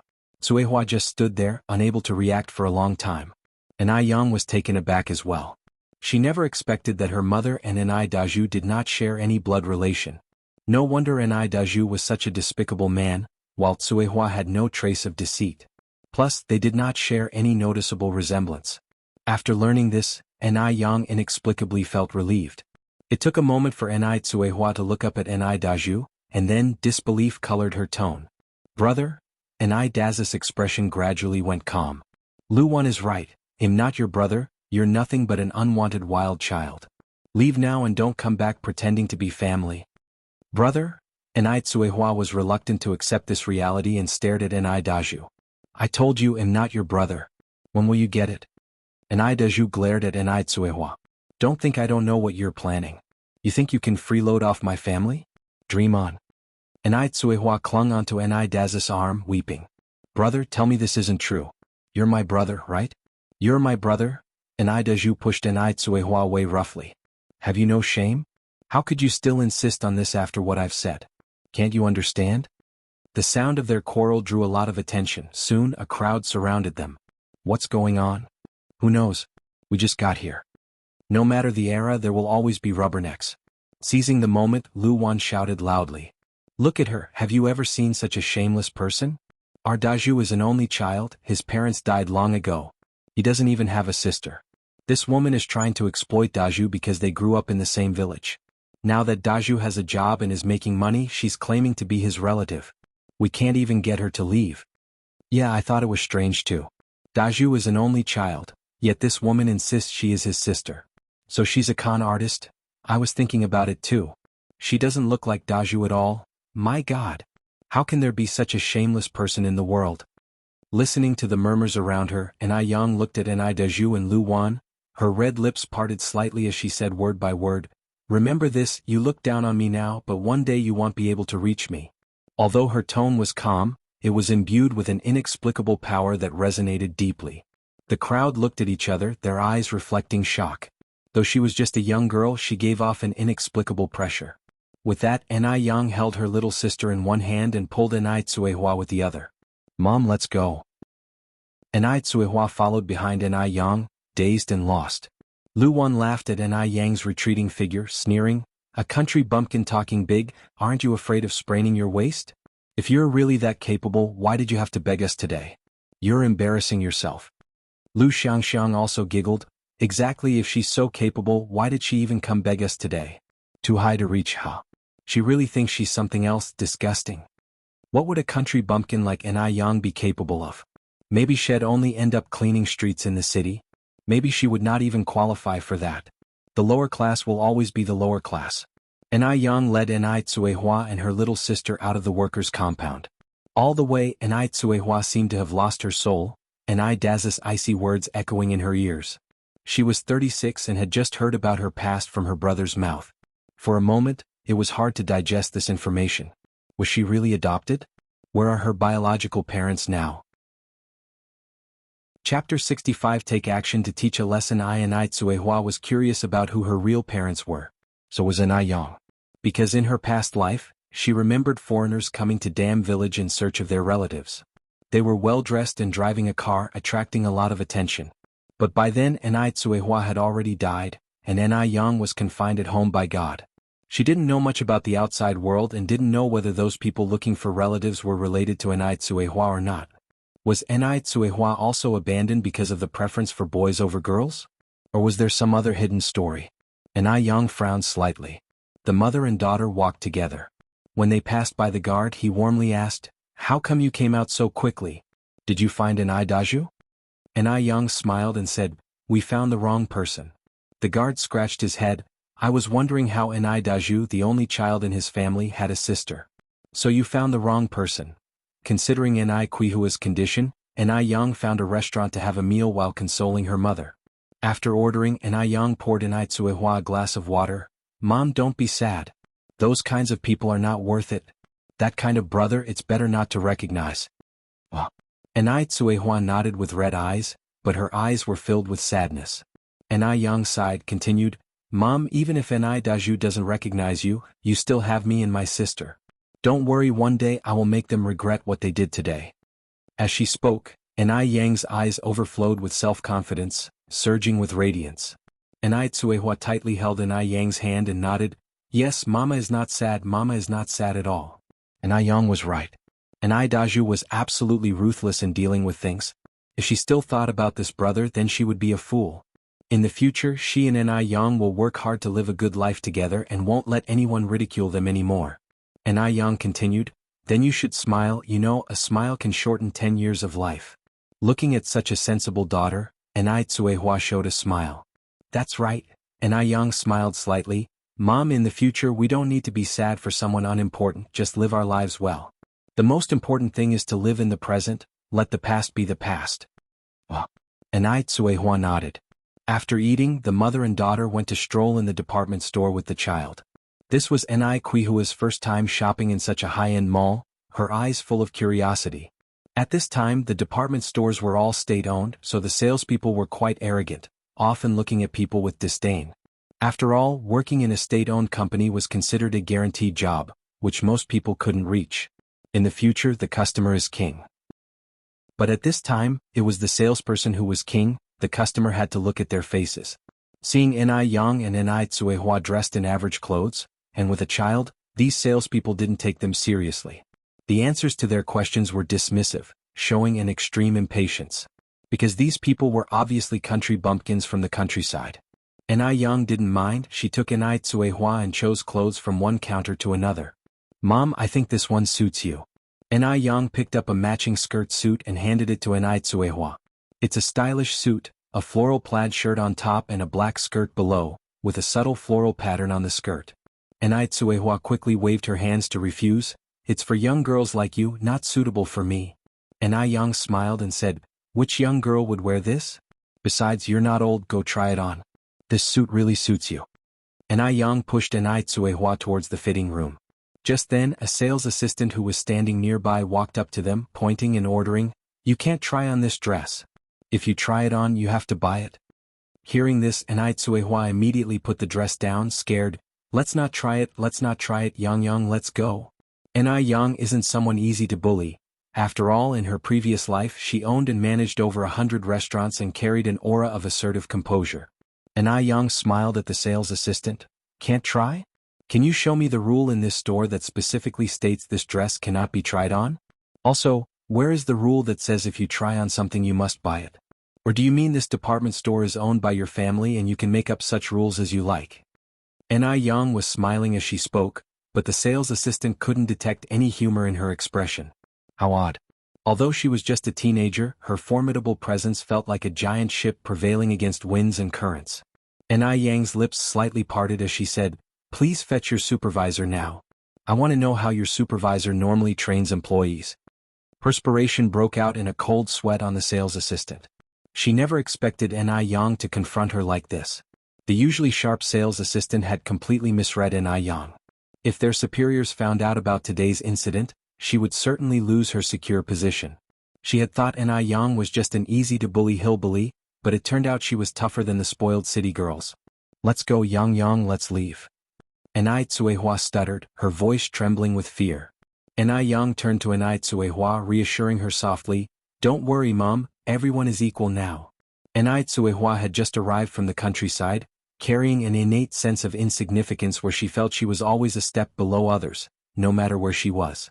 Ni Yang secretly made up her mind to help her mother get rid of these obsolete habits and learn to be truly independent and strong. This is why today's incident definitely needed to be properly resolved, so her mother could face her own worthiness. Seeing Ni Tsuehua so scared, a flicker of contempt ignited in the sales assistant's heart.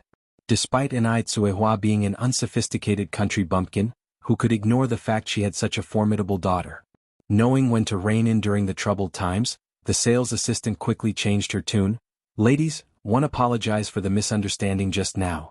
This dress can indeed be tried on. Please go ahead. Young looked at the sales assistant, her tone even and calm. I want you to apologize to my mother now. Her tone was subtle, yet resounding, allowing no room for dispute. Apologize. The sales assistant was taken aback, looking at Young incredulously. She was expected to apologize to a country bumpkin? How was that possible? But when she met Yang's clear, icy gaze, she quickly capitulated. Feigning respect, she turned to Tsuehua. I'm sorry for the misunderstanding, ma'am. Please forgive me. Worried that Yang would not be satisfied, she even gave a deep bow. Tsuehua was dumbfounded to see the sales assistant actually apologizing to her. She responded somewhat dazedly, It's okay. With the apology and the bow given, Yang decided not to stoop to the sales assistant's level. In the first place, Yang just wanted to peacefully help Tsuehua buy some suitable clothes without stirring up trouble. But it was the sales assistant who had ignited the dispute. If she didn't fight back, they might think she was a pushover. Yang picked up the dress and guided Tsuehua to a nearby fitting room. Mom, I will wait for you outside. Tsuehua responded helplessly, You child? The entire scene had been witnessed by a tall and imposing figure. Going up from the same tall figure, a man in a black suit was revealed. He was wearing a black hat that shrouded his features, making his chiseled jawline the only visible part of his face. The man exuded an aura of mystery and prestige. Chapter 66 Driven by the Times, directed by the overall situation understood. The man just stood there, the corner of his mouth lifting into a light smile. Originally, he thought this mother-daughter duo would definitely be at a disadvantage facing the aggressive salesgirl. To his surprise, a girl who looked only about 16 or 17 years old would have such a strong counterattack. Every word, every sentence, left him dumbfounded and deeply impressed. Many city-bred girls wouldn't necessarily have her audacity. Just then, a stocky middle-aged man with a beer belly approached from behind, stood in front of the man and respectfully said, This way please. The man slowly withdrew his gaze and took a step forward. Although he moved casually, his manner radiating an immense presence. Regardless of where he was, he existed like a king. As Yang waited by the fitting room for Tsuehua, she suddenly noticed a gaze, both measuring and authoritative, looking her way. Yang glanced back only to see a tall, imposing figure. With a stature as towering as a jade tree, even his silhouette was enough to command awe and respect. Being new to Beijing, she didn't recognize such a high-ranking figure in society. Maybe, she had made a mistake. Yang casually withdrew her gaze and didn't give it any further thought. About 5 minutes later, Tsuehua emerged from the fitting room. Because it was her first time wearing a skirt, she seemed particularly awkward, constantly tugging at the hemline. Yang looked at her emerging mother and felt a momentary daze. Indeed, clothes make the man. With this outfit on, Tsuehua seemed like a completely different person. Her skin was naturally fair, and she had peach blossom eyes that were very similar to Yang's. Added to the dietary and medicinal treatments of the past month which had faded the freckles and wrinkles on her face, she looked like she was in her late 20s. Where did she resemble a 36-year-old woman? Seeing Yang's stunned expression, Tsuehua nervously said, Yang, is it really ugly? I'll take it off right away. Turning around, Tsuehua was about to head back into the fitting room. Wait, Mom. Yang immediately stopped her mother. What's wrong? Tsuehua looked back, confused. Yang led Tsuehua in front of a mirror. Take a look yourself. When Tsuehua saw the reflection in the mirror, she was shocked. She had never imagined she could have a day like this. Everyone has a love for beauty. Even Tsuehua, a married woman, was no exception. At that moment, she found herself overcome by complex emotions. In all the years of her marriage, this was the first time she wore such a beautiful dress. It truly looked very stunning. Even more stunning than the red wedding dress she wore on her wedding day. Yang, is this really me? Tsuehua asked nervously, grasping Yang's hand. Mom, if it's not you, who could it be? Yang responded, You look really stunning in this dress. Tsuehua stood in front of the mirror, examining her reflection up and down, then said, It's beautiful, yes, but it might not be very practical for getting work done. Tsuehua was a practical woman, always considering the finer details. Yang laughed and said, Do you think we're still in Dam Village? We don't have to toil in the fields anymore. What heavy work could there possibly be? We're buying this dress. And Tsuehua looked around the upscale shop with hesitation. This place is so fancy, the dress must be expensive, right? You're working hard to earn money. Let's just forget about it. And Yang casually replied, money is meant to be spent, otherwise it's just paper. Plus it's not that expensive. Learning from previous experiences, the salesgirl managed to hide her facial expressions well, even though she still didn't believe the mother and daughter could afford such a dress. She simply said, this dress costs 28 yuan. 28 yuan might just be enough to buy a pound of beef in future. But in this era, it could cover 2 months of rent. A common worker's monthly wage is only 28 yuan.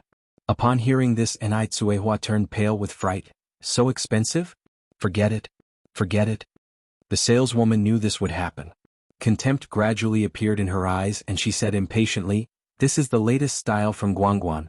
Of course it's a bit pricey with such high-quality material. If you don't want it, I'll put it away. 2 paupers. They can't afford clothes but still strut around here like big shots. Disgusting. And Yang gave a faint smile. Well, take this one, wrap it up. The saleswoman didn't expect Yang would suddenly say such a thing. The contempt in her eyes quickly turned to astonishment. Wrap it up? Is she boasting or serious? Before the saleswoman could react, Yang casually pointed at a few clothes they had just looked at and said, well, also take this one and this one, wrap them all together.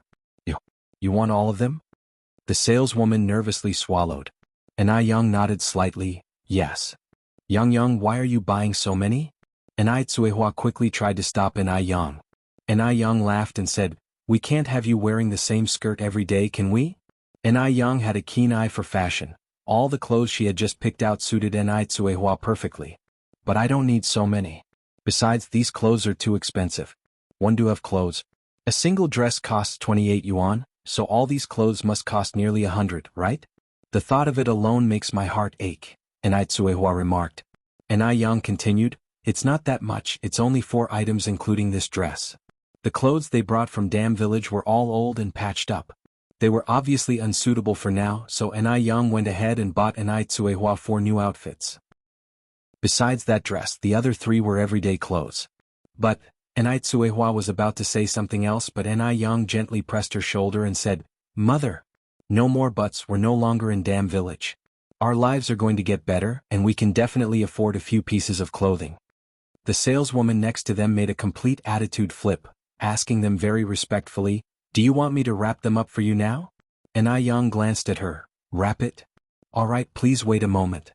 The saleswoman bowed slightly, smiled sweetly, then turned around to wrap the clothes. Seeing her like this, Tsuehua surprisedly said, why did this young lady's attitude change so fast, just like flipping a book? She was so indifferent just now. Yang laughed and said, just the way of the world, it's not her fault. Oh, Tsuehua nodded in a half-understanding way. The 4 pieces of clothing cost a total of 108 yuan. Yang willingly took out the money to pay, while Tsuehua next to her felt heartache. She never thought there would be a day when she would spend 100 yuan on clothes. 108 yuan, it's almost the annual income of the Mu family. After buying the clothes, Yang took Tsuehua to the lingerie counter. Bras have existed since 1914, but they just hadn't been brought to the countryside yet. Yang was already 17 and still wearing the ancient belly band, while Tsuehua hadn't even seen a bra before. Therefore, in the countryside at that time, many women's breasts began to sag prematurely before they were even 30 years old. Although Yang had been paying attention to dietary skincare recently, Quihua's breasts were already showing signs of sagging. However, with the help of a bra and the dietary skincare, she would definitely have a perfect bust shape.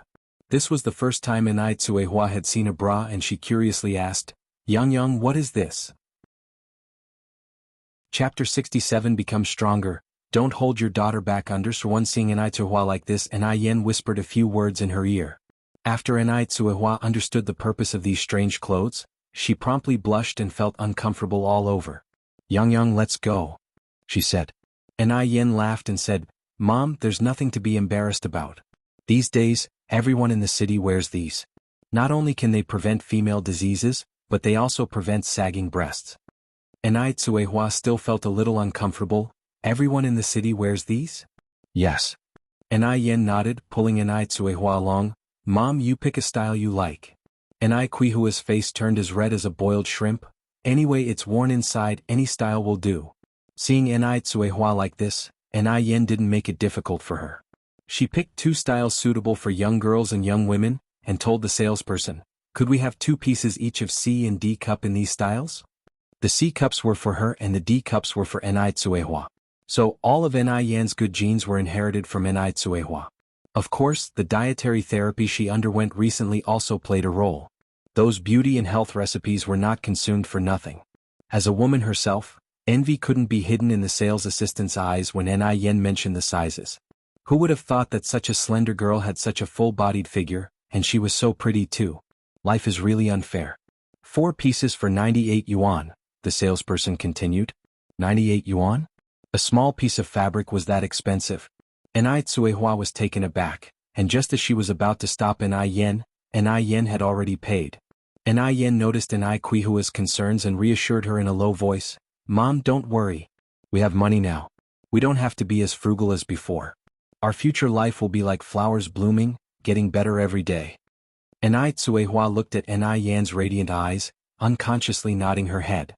After buying the underwear, Enai Yen also bought Enai Yen several sets of clothes and finally shoes, head to toe, inside and out, everything was renewed. After leaving the department store, Enai Yen took Enai Tsuehua to visit some grocery stores, buying some daily necessities. In the past, Enai Tsuehua always stayed in the countryside, with little exposure to the world and a narrow worldview. Looking at the bustling and prosperous streets of Beijing, Enai Tsuehua realized how insignificant she had been. Looking at her excellent daughter beside her, Enai Tsuehua secretly decided to be strong in the future and not hold Enai Yen back. After shopping and returning home, it was already past 7 in the evening. There wasn't enough time to cook. So, Enai Yen cooked a large pot of health porridge. The porridge contained shrimps, greens, lean meat, and diced carrots. It was not only delicious but also had the effect of whitening the skin and enhancing the bust. While the porridge simmered in the casserole, Enai Yen made several potato pancakes. After brushing a layer of chili oil on the potato pancake and sprinkling it with sesame and chopped peanuts, the taste of the spicy and fresh pancake paired with the delicious health porridge was simply divine. 3 women effortlessly finished a pot of porridge and more than 10 potato pancakes. The time since Enai Tsuehua and her daughter moved here had probably been the happiest for Enai Qingui since she lost her husband. In the past, every time she returned from work she would find cold pots and stoves. So, she didn't want to leave work and didn't want to go home. Now the thing she looked forward to the most was getting off work every day. Enai Tsuehua and Enai Yen, although not her relatives, made her feel a sense of home. After dinner, Enai Tsuehua showed Enai Qingui the new clothes they bought on the street today. With such a good daughter as Enai Yang, Enai Tsuehua wished to share her happiness with everyone in the world. Enai Qingui said with a smile, "These clothes are really beautiful. Not only is your daughter Yang a good cook, she also has a great taste in clothes." Enai Tsuehua reproached, "All she knows is to spend money." Enai Qingui patted Enai Quihua's back. "With such a sensible daughter, all you have to do is hide under the covers and smile." Hearing this, Enai Tsuehua squinted her eyes in amusement. Yes, in her lifetime, having Enai Yang as her daughter was indeed a blessing. If it weren't for Enai Yang, she would still be struggling in Dam Village. The next day, Enai Yang was back at her stall selling noodles as usual. Unlike other days, there wasn't a long queue in front of the stall today. Only a few scattered people, including Li Gongqing, were standing there. "Xiaoni, you're here." Upon seeing Enai Yang coming, Li Gongqing greeted her with a smile. "Good morning, Mr. Li." Enai Yang bowed slightly. "Good morning," Li Gongqing continued. "Oh, by the way, Xiaoni, there's something I want to discuss with you." Enai Yang said while tending to the stove, "Please say, Mr. Li." After yesterday's incident, Li Gongqing had completely dispelled his immature thoughts about Enai Yang. He deeply understood that this young girl was not an average person, and not someone a small-timer like him could trifle with. Li Gongqing was mentally preparing how to tactfully explain his intention to Enai Yang. "Well, our family's elderly lady really enjoys your noodles, but as the elderly need a more balanced diet, could you bring some appropriate food for her every morning?" After saying this, Li Gongqing continued, "We can negotiate the price as long as she likes it." Enai Yang thought for a moment, then said, "Okay, I'll give it a try. It's too late for today, come earlier tomorrow to collect it." Li Gongqing was surprised that Enai Yang agreed so quickly. "Doesn't that mean, Xiaoni, you agree?" It was just yesterday that she refused to be a cook even when Mr. Song offered her a high salary. Why did she agree so quickly today? Li Gongqing thought that Ni Yang was going to negotiate some conditions with him. Ni Yang nodded, "Well, I'll give it a try, but I'm not sure if your elderly lady will like what I make. It's absurd to refuse a chance to make money. After all, making a dish isn't that difficult. Moreover, it's different from a regular 9-to-5 job." "Sounds good." Li Gongqing handed Ni Yang a large union. "Erase the deposit." "So it's settled then, Xiaoni. They'll come and collect it tomorrow morning. If the elderly lady likes it," Mr. Song said, "he'll pay you 100 yuan each month. The main point is to let the elderly lady eat well." "Fine." Ni Yang nodded slightly. Li Gongqing continued, "Now, can you make 3 bowls of noodles as usual?" After saying this, Li Gongqing suddenly realized something was strange and asked, "Did I come too early? Why isn't anyone queuing today?" Ni Yang was also puzzled. Just then, a middle-aged woman who came for noodles arrived.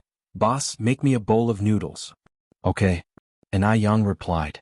After Ni Yang responded, the middle-aged woman said, "Boss, can the noodles be cheaper? The pickle fish noodles over there are only 2.5 yuan a bowl, while yours are 3 yuan.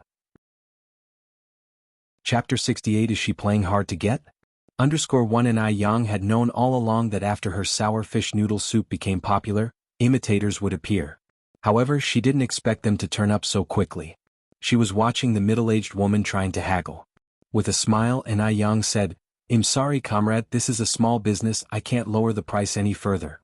The imitator's pickled fish noodles had just come out and it was also 5 cents cheaper per bowl. Naturally, everyone would choose the newcomer, seeking novelty and cheaper prices. The appearance of the imitator had its pros and cons for Ni Yang. The advantage was that the quality difference would be highlighted only in comparison. Ni Yang was now using a secret recipe for the pickles and the chili. The imitator could never replicate the exact same taste. Ni Yang was still full of confidence in her own skills.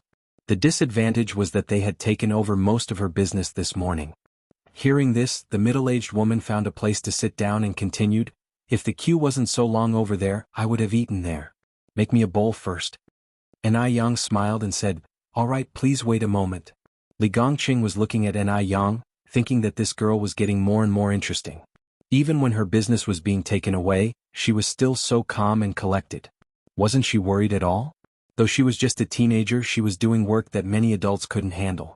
Ni Yang served up the boiled noodles. At this time, a few more customers came to eat noodles. "Little boss, 3 bowls of noodles, please add extra chili and cilantro, no vinegar."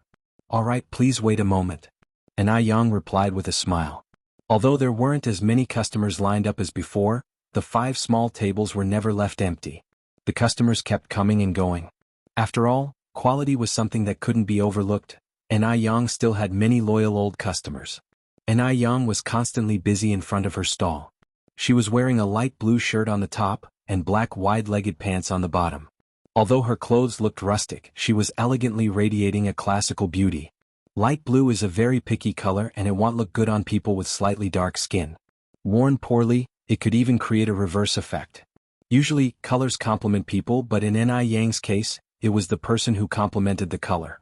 The light blue seemed to be born specifically for her, making her already fair skin even more nearly translucent. The rising steam blurred her face, rendering her jade-like features vague and elusive, which added to her mysterious beauty as though she were in a fairyland. A black car was parked not far away, and the man sitting in the car had thin lips tightly pressed, silently watching the scene. He was holding a file in his hand, and his cold face was almost expressionless. After a while, he lightly opened his thin lips and spoke in a low voice, "How long has she been setting up a stall here?" "It's been over a month." The driver Xiao Zhao respectfully answered. "Over a month?"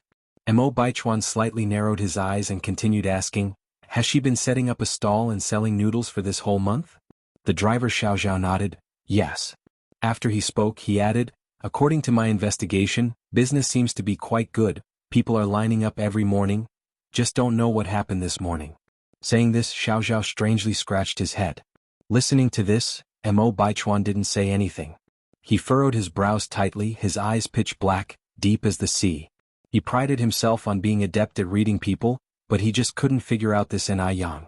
According to the investigation, Ni Yang was never married. Instead, she escaped from Dam Village with her wit and arrived at Beijing. So, did she choose Beijing because of him? From the first time they met, to the second time and then the third time, was it all part of her plan? The fact that she could make herself comfortable in Beijing implied that she was certainly not an ordinary person. Mo Baichuan's gaze deepened. By the way, Master, I also found out that Master Song seems quite interested in her too, Xiao Zhao added. Speak. Mo Baichuan pulled a pack of cigarettes from his pocket. After lighting one up and holding it at the corner of his mouth, the thin lips lightly clasping the cigarette, his exhale and inhale was inexplicably sexy. What on earth made Song Beiqing interested in her? The little girl was young but she was quite capable. Mo Baichuan slowly exhaled a beautiful smoke ring. Xiao Zhao carefully chose his words, then continued, the noodle dish that the old lady recently enjoys the most is bought from Ni Yang. Is it her? Mo Baichuan was taken aback, a flash of doubt in his eyes. Xiao Zhao nodded. Moreover, Master Song tried everything he could to employ Ni Yang at a high salary, but he didn't succeed. I heard from Xiaoli that he even raised the monthly salary to over 50,000. He even let Ni Yang name a price, but none of these moved her. This is interesting. A monthly salary of over 50,000, what does this signify? It signifies instant wealth. Generally speaking, no one can resist such magnificent wealth. Ni Yang must be selling noodles for the money. So why would she refuse Song Beiqing? Why refuse this enormous wealth? Unless she has set her sights even higher. Isn't there a saying? The most beautiful things often carry deadly poison. Mo Baichuan narrowed his eyes, which were as black and deep as a phoenix's. After a moment, he gently moved his gaze from Ni Yang and said, let's go back. After all, Ni Yang is just a woman. No matter how she tried, she couldn't move his mountain. Moreover, Song Beiqing is not a fool. He's experienced in the world of romance. If Ni Yang targeted him, she would only end up empty-handed, losing both her body and heart. However, Mo Baichuan was looking forward to seeing what Ni Yang would do next. For now, he just needs to wait and watch. When the time is right, he will personally strip away her beautiful facade. The car sped fast, raising a cloud of dust. Mo family. Two elderly women with white hair were sitting in Mo Hudi's room. One was the old lady Mo. The other one was old lady Mo's old friend, old lady Zheng from the Zheng family. The two elderly women looked at Mo Hudi lying in bed, their eyes filled with heartache and sadness. Poor Mo Hudi, such a small child, suffered from illness every day, and she had already become a bag of bones. Old lady Zheng asked in a low voice, Erwin, you mentioned earlier that there's a famous doctor in Jiangnan who might be able to cure Xiao Dai's illness. How's it going? Has the doctor come to see her? Hearing this, old lady Mo sighed. The famous doctor is too arrogant, refusing to treat anyone from the Mo or Yang families. I've already asked a friend to help, we should have news soon. The friend that Lady Mo mentioned was Li Xianxian. Li Xianxian also promised her that she would definitely convince the divine doctor from Jiangnan. Now, all of old lady Mo's hope was on this rumored divine doctor. Hearing this, old lady Zheng nodded. At that moment, Mo Hudi slowly woke up on the bed. The first thing she said after opening her eyes was, Grandma, did Guobao come to see me these days? Chapter 69 Filial Piety. The daughter who was lost for 33 years because of her long-term illness, Mo Hudi only had one good friend, Yang Guobao. Furthermore, no parent would wish for their child to hang around with a sickly kid. What if their child caught whatever she had? Previously, Yang Guobao would come to see her every few days. But now, if her memory served her, Yang Guobao hadn't come to see her in more than a month. Could it be that Yang Guobao had already? At this thought, Mo Hudi's expression darkened. Grandma Mo continued, didn't I tell you? Guobao was taken to the countryside by his mother, and he hasn't returned yet. Will Guobao come back? Mo Hudi asked again. This question was a bit difficult for Grandma Mo to answer. Yang Guobao had been taken away by Wang Meifeng for over a month now, and they had not received any news. Who could be sure about the situation? Old lady Zheng interjected, haven't the Yang family thought of bringing back Wang Meifeng and her son?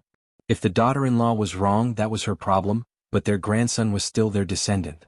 Would they just leave him stranded without a care?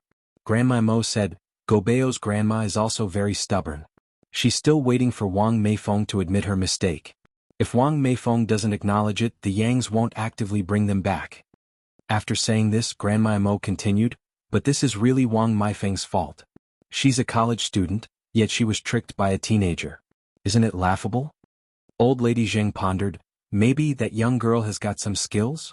Grandma Mo replied, old sister, we've lived for so many years.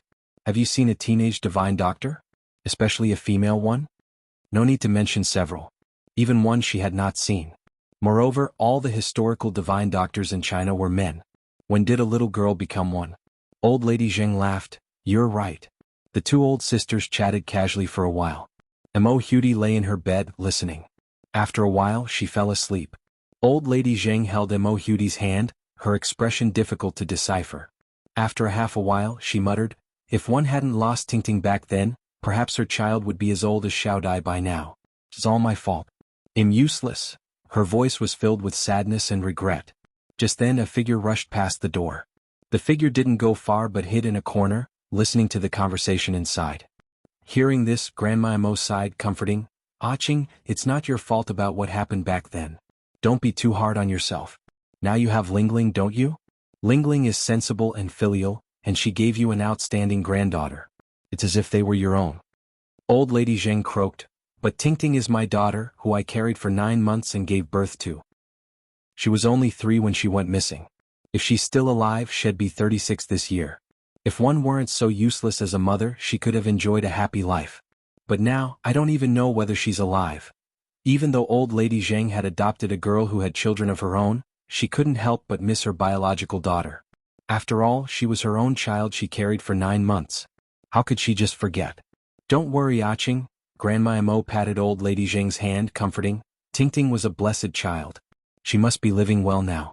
Maybe it won't be long before you can reunite. Mrs. Zheng was choked up with emotion, her voice barely a whisper. 33 years had passed and she had never stopped searching for her daughter, but there had been no sign of her to this day. In her heart, Mrs. Zheng had a feeling about what might have happened, but she was unwilling to accept the reality. Mrs. Mo watched Mrs. Zheng, who was drowning in sorrow, without knowing how to comfort her. Only someone who has lost a daughter can truly understand this pain. At this moment they heard slight footsteps at the door. Then came a knock. Mrs. Zheng quickly wiped the tears from her face. Come in, said Mrs. Mo. A girl of about 17-18 walked in with a tray. Grandma Mo. Mrs. Mo looked up, her face brightening. Xianjing has come. Xianjing. Seeing Xianjing, a smile crept onto Mrs. Zheng's face. Even though Xianjing was the child of her adopted daughter Zheng Lingling, Mr. and Mrs. Zheng loved their granddaughter dearly and indulged her in every way. They had even discussed that if they couldn't ever find their biological daughter, they would leave all their legacy to Zheng Xianjing once they passed away. Even if they did find their biological daughter in the future, she would still give half the inheritance to Zheng Xianjing. Moreover, Zheng Xianjing was an excellent student. At only 18, she had already been admitted to a prestigious university and was studying finance and management. Grandma Mo, one borrowed your kitchen for a bit and made some mung bean soup. This is your bowl and this is for my grandma. As Xianjing spoke, she handed over the bowls of mung bean soup with both hands to the two elderly women. Mrs. Mo joked, Xianjing, you divided these so clearly, one hope you didn't put something extra in your grandma's bowl to make it taste better than mine? Xianjing, taken aback, replied, my grandma has a bit of a headache, so I added a little bit of herbal medicine to her mung bean soup. On hearing this, Mrs. Mo was surprised and said, Xianjing, did you prepare these 2 bowls of mung bean soup separately? Zheng Xianjing nodded. Xianjing, you really are so considerate. Mrs. Mo took Xianjing's hand, nodding in agreement. Your grandma is so lucky to have a respectful and caring granddaughter like you in this life. Making 2 separate bowls of mung bean soup might seem like a small thing, but the thoughtfulness involved was exceptional. The preparation itself was straightforward, but making them separately would have been quite bothersome. Many biological grandchildren perhaps wouldn't have the patience for such a lavish display of affection. Respectful and caring? On hearing this, a scoffing smile flickered in Xianjing's eyes. She was indeed very affectionate. But all her affection had gone to the dogs. She treated Mrs. Zheng so well, but Mrs. Zheng was still hung up on her biological daughter who had probably been dead for centuries now. Naturally, blood is thicker than water. How could she, a granddaughter born out of an adopted daughter, ever compare to a biological child? A mocking smile crossed Zheng Xianjing's heart, but she didn't let it show as she modestly said, Grandma Mo, I'm not as good as you say 1 a.m., this is just what any granddaughter should do. Mrs. Zheng looked at her excellent and understanding granddaughter and said, Xianjing is just like her mother, always respectful and loving ever since she was a child. Upon hearing this, Mrs. Mo nodded in agreement. Indeed, Lingling is also a respectful child, our Xianjing takes after her mother. Feeling slightly embarrassed, Xianjing said, "Oh grandmas, you're teasing me again. Please try the mung bean soup.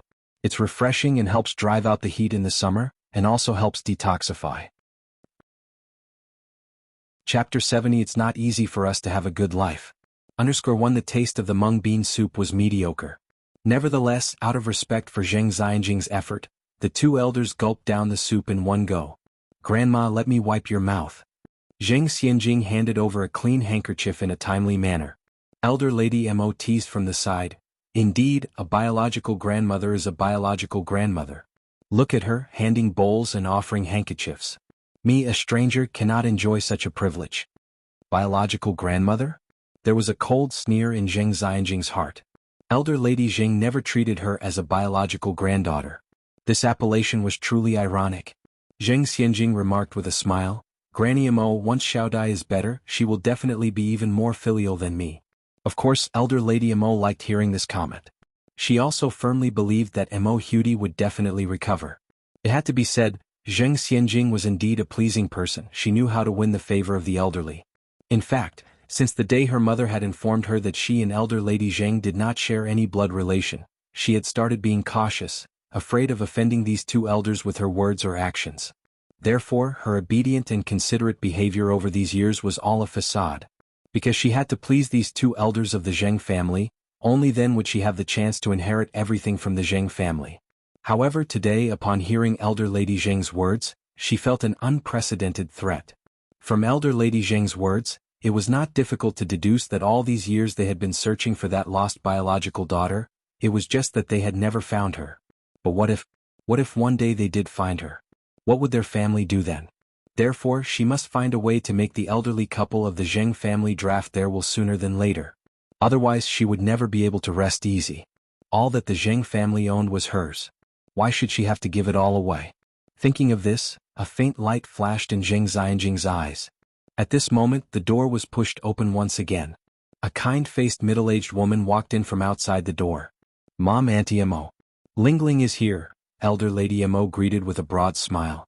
The person who came was none other than Elder Lady Zheng's adopted daughter, Zheng Lingling.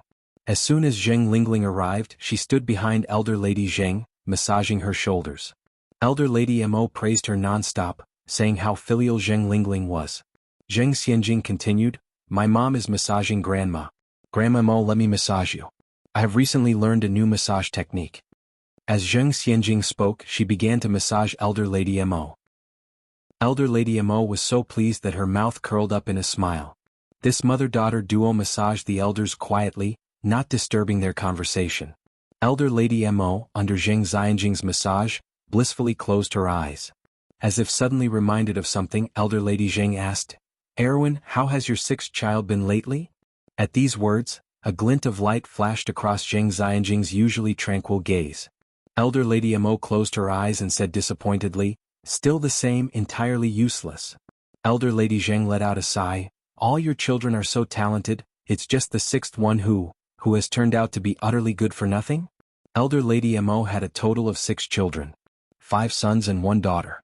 The sixth one mentioned by Elder Lady Zheng was Elder Lady Mo's youngest son, and also the son causing her the most worry. Each of the other 5 children of the Mo family, including grandson Mo Baichuan, were influential figures in Beijing. This sixth child, he is the least impressive of the Mo family. Well, he never went to college. Never held a job. Even now, he's still an idle drifter. He basically just eats and waits for death, wandering around, often not returning home for several months, even a year. Because of this, he's become a joke among the aristocratic circles in Beijing. Ugh, don't even mention him.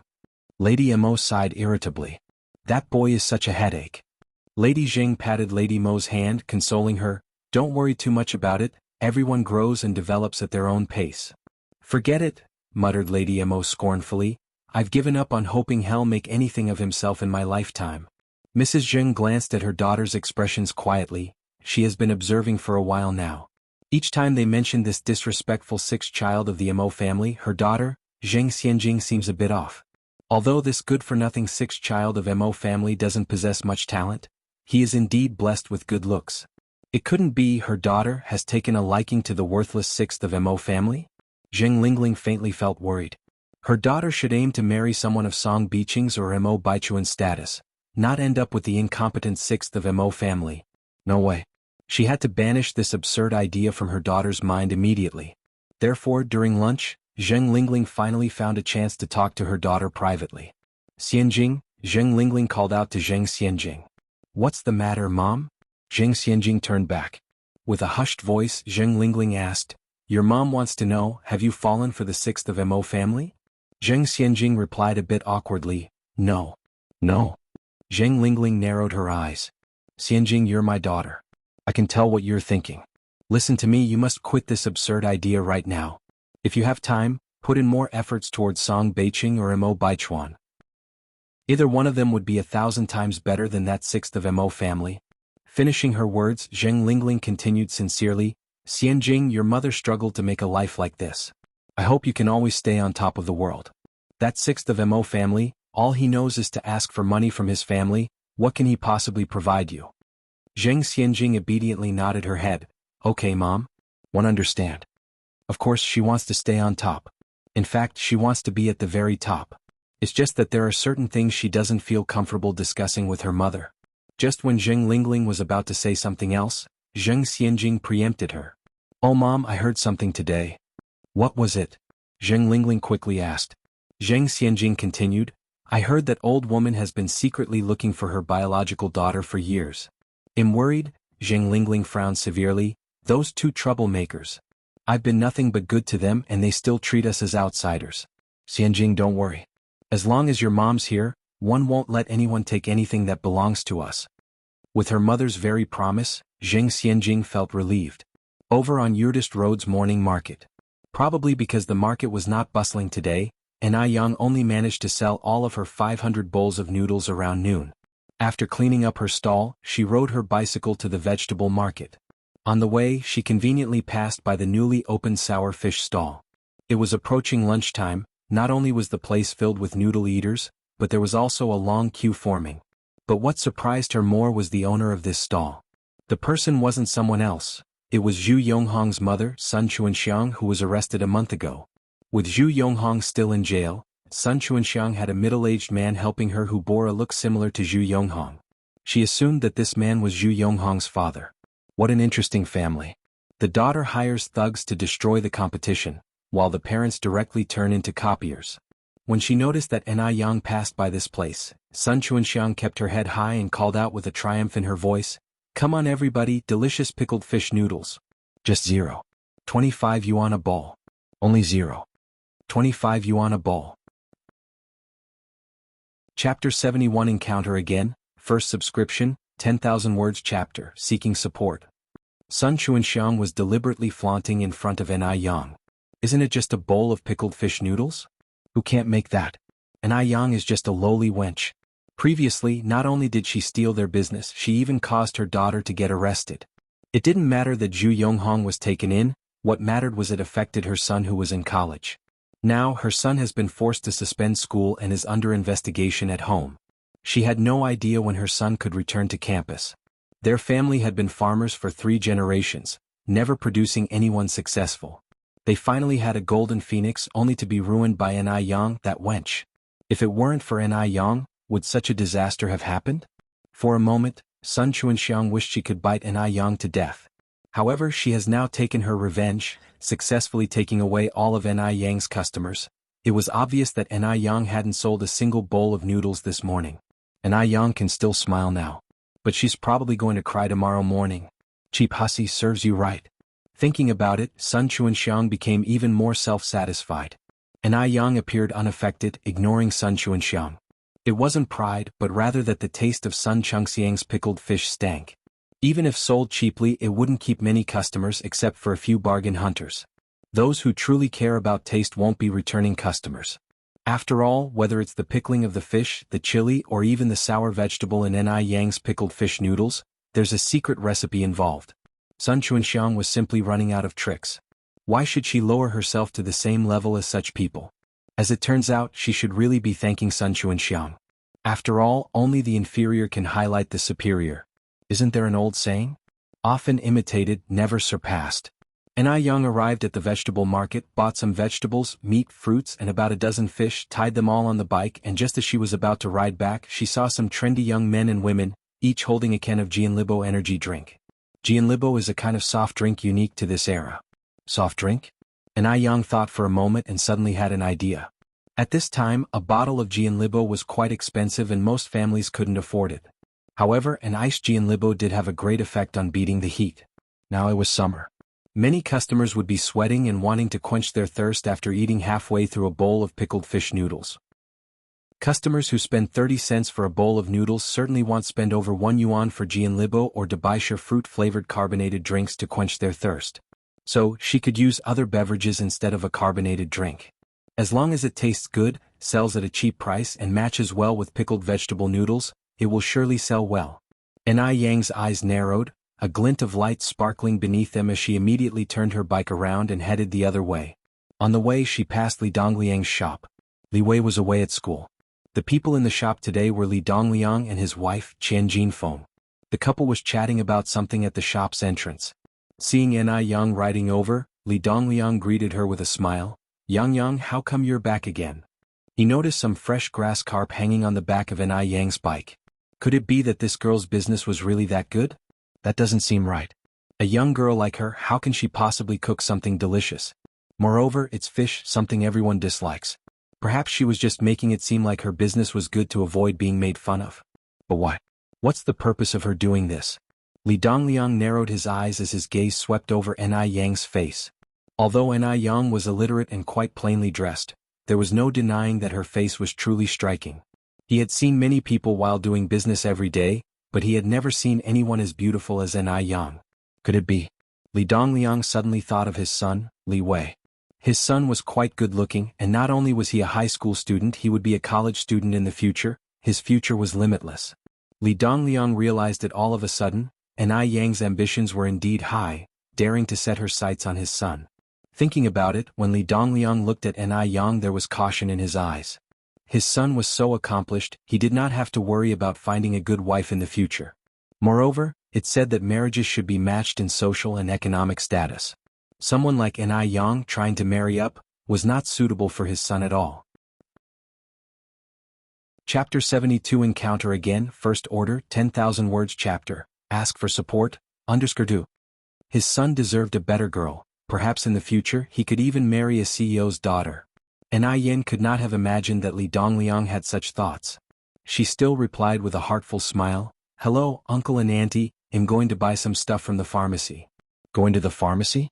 If she was really going to the pharmacy, why didn't she stop there on her way? Why is she coming back instead? She must be up to some shifty business. A touch of ridicule flashed in Li Dongliang's eyes. Yan was cycling very fast, and in a blink of an eye she slipped past the couple.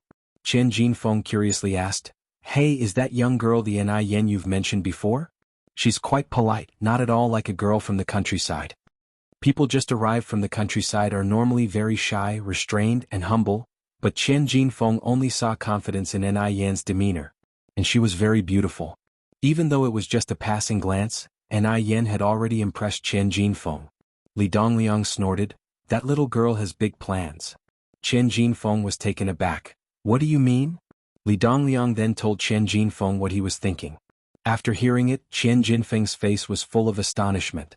"Li, I think your analysis makes sense. But don't worry, our Xiaowei is not that shallow.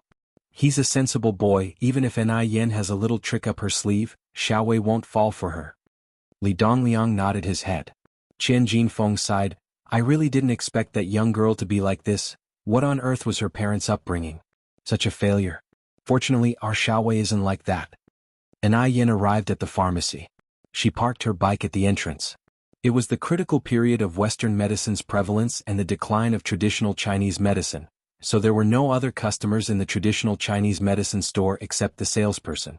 The salesperson greeted enthusiastically when he saw someone entering. "Hello comrade, what can I help you with?"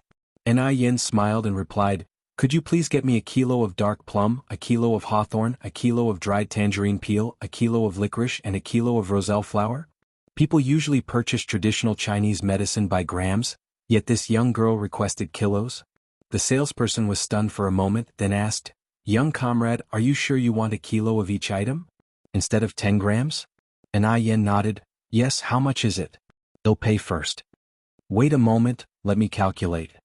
The salesperson picked up his abacus and started calculating. And I Yen glanced at the price list on the wall, then said, 5 kilos of medicine should cost 2 yuan for cents and 3 mils.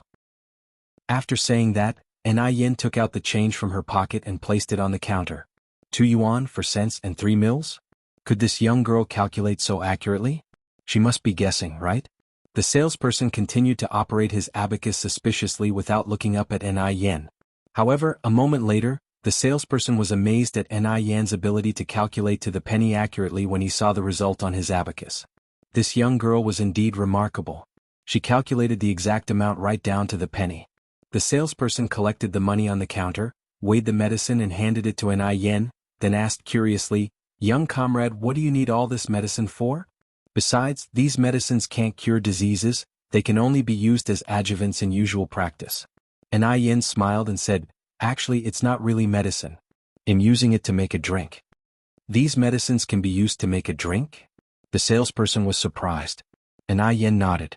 After buying the main ingredients for sour plum soup, Ni Yen went to the store again to buy some rock sugar and dried osmanthus flowers.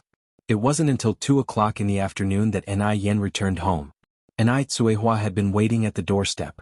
Seeing Ni Yen cycling back, Ni Tsuehua immediately went to meet her. Yang, why are you so late today? Ni Yen usually got home around 12 o'clock. Ni Tsuehua was so worried that Ni Yen could have met with some accidents. Ni Yen smiled mysteriously, I bought some interesting things. What interesting things? Knowing her daughter's mischievous nature, Ni Tsuehua couldn't help but be a bit curious. Ni Yen continued to maintain her mystery, you'll know tonight. By the way, where's Yunyun? Ni Tsuehua laughed, Yunyun is sleeping. I've left you some food in the pot. You should go and eat first, I'll tidy up these things for you. Chapter 73 Encounter Again, First Order, 10,000 Words Chapter, Ask for Support, _3. Ni Yang was already hungry, I will go to eat first then, thank you for your hard work. Go ahead. Ni Tsuehua watched Ni Yang with a pleasant smile. The midday meal was good, 2 dishes and a soup. Stir-fried pork with green peppers, cold cucumber salad and tomato and egg soup. After eating and drinking heartily, Ni Yang arrived at the kitchen. In the kitchen, Ni Tsuehua was already busy slicing fish and making fish bone soup. Ni Yang took out the 5 packets of medicinal herbs she had bought, then found a flat-bottomed pot, in which she put crystal sugar, dark plum, hawthorn, tangerine peel, and osmanthus flower according to proportion, added plenty of water, first brought it to a boil on high heat, then simmered it on low heat. As soon as the water began to boil, a refreshing sweet and sour aroma wafted into the air, incredibly enticing. While slicing fish, Ni Tsuehua asked, Yang, is this the good stuff you were talking about? Ni Yang nodded, yes, it's this. Ni Tsuehua continued to ask, what is this? Ni Yang lifted the lid off the flat-bottomed pot, only to see that the previously clear water had turned purple. Mom, this is called sour plum soup. It can eliminate greasiness, invigorate the spleen and stimulate the appetite. In fact, the effects of sour plum soup go far beyond these. It has the ability to dissipate qi and resolve stasis, generate saliva to quench thirst, consolidate lung energy, relieve anxiety and calm the mind. Regular consumption can eliminate diseases and strengthen the body, making it a valuable health drink in hot summer. Can we drink this? Ni Tsuehua asked, sniffling at the seemingly good smell. Amachum. Ni Yang slowly nodded. It's best to simmer the sour plum soup over low heat for 30 minutes, then stew it for another 30 minutes to enhance the flavor. After turning off the heat, Ni Yang went back to the yard to marinate the pickles with the greens that Ni Tsuehua had washed and put into the pickling jar. Marinating pickles is quite time-consuming, so Ni Yang was busy until late in the afternoon to marinate all the vegetables. By this time, the sour plum soup had also finished stewing. Ni Yang poured the finished sour plum soup into the glass bottles she had bought a few days ago, then hung those bottles in the well to chill for a while. At dinner time they could enjoy the sour and sweet sour plum soup. Ni Yang was very much looking forward to the finished sour plum soup. After finishing all the chores at home, Ni Yang said goodbye to Ni Tsuehua and walked towards the river with her bucket. She had set a fish trap in the river but hadn't checked it for 2 days, so there should be quite a lot of fish now. Along the way, Ni Yang met quite a few enthusiastic villagers. After some time of getting to know each other, those who had originally had issues with Yang had changed their minds quite a bit. Firstly, because of the children's propaganda. Secondly, due to the fact that Yang was always smiling and greeting everyone kindly regardless of who she met. Frankly, who doesn't like a beautiful and polite girl? Stop. At this moment, an arm suddenly appeared in front of Yang, blocking her path. Yang looked up slightly and saw the person standing in front of her was Wang Xiuhong, whom she hadn't seen for days. May I help you? Yang raised an eyebrow slightly. Wang Xiuhong looked at Yang, crossed her arms over her chest, and addressed her with an accomplished smile. Outlander, dare to come with me? What's the deal with this Wang Xiuhong? She couldn't beat her physically, nor could she outtalk her, yet she insisted on making her presence felt in front of her from time to time. Yang initially didn't want to bother with her, but then she thought that it would be annoying to have Wang Xiuhong prancing around her all the time, so she had to figure out a once-and-for-all solution to save herself the annoyance of seeing Wang Xiuhong. Take the lead then. Yang spoke calmly. Follow me. Wang Xiuhong turned around with a smile. Originally, she was wondering what she could do to make Yang obediently come with her. Surprisingly, Yang was so cooperative this time. It's like rushing to get herself killed. What a cheeky minx. Last time she dared to treat her like that, this time she'd show her who's boss. Wang Xiuhong directly led Yang to a dense forest. The forest was large, with towering trees blocking the strong sunlight, making it shady and a bit chilly inside. Here and there you could see a lonely tomb, making one feel creepy even in the hot summer. Mandatory cremation wasn't in effect at this time. When people died, they were generally buried on hillsides or in forests. Not far ahead, at the edge of a gravesite, 5 or 6 reckless teens gathered together. Seeing Wang Xiuhong walking over with Yang, one of them quickly threw away his cigarette, instantly becoming alert. They're here, they're here. Upon hearing this, the others also turned their attention to Wang Xiuhong and Yang, their eyes radiating hostility. Chapter 74 Encounter Again, First Subscription, 10,000 words chapter, Seeking Support, _4. They gazed at the young girl approaching them, their eyes filled with astonishment. They had always thought that Wang Xiuhong was pretty enough, but this girl cornered the market. Wang Xiuhong paled in comparison. It was no surprise that Wang Xiuhong was jealous and resentful towards her. A woman's jealousy can indeed be terrifying. Brother Li. Seeing these people, Wang Xiuhong stepped forward with a beaming smile and took the initiative to wrap her arm around one of the men. Why are you so late? The man referred to as Brother Li leaned down to give Wang Xiuhong a kiss on the cheek. At this time, public displays of affection were strictly prohibited, and anyone witnessing Wang Xiuhong and Brother Li's intimate exchange would no doubt report them for lewd behavior. But this was in the countryside in an isolated small grove. Who cared about such triviality? Wang Xiuhong gave a giggle, then shot Yang a glance and pleaded sweetly, Brother Li. It's her. She bullied me last time. Yang slightly raised her eyebrows. She had been wondering how Wang Xiuhong suddenly grew so brave, considering she typically avoided her.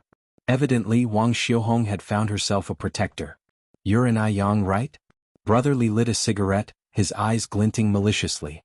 Yang nodded gently, replying softly, Yes, that's me. Her demeanor was relaxed, even carrying a hint of a smile.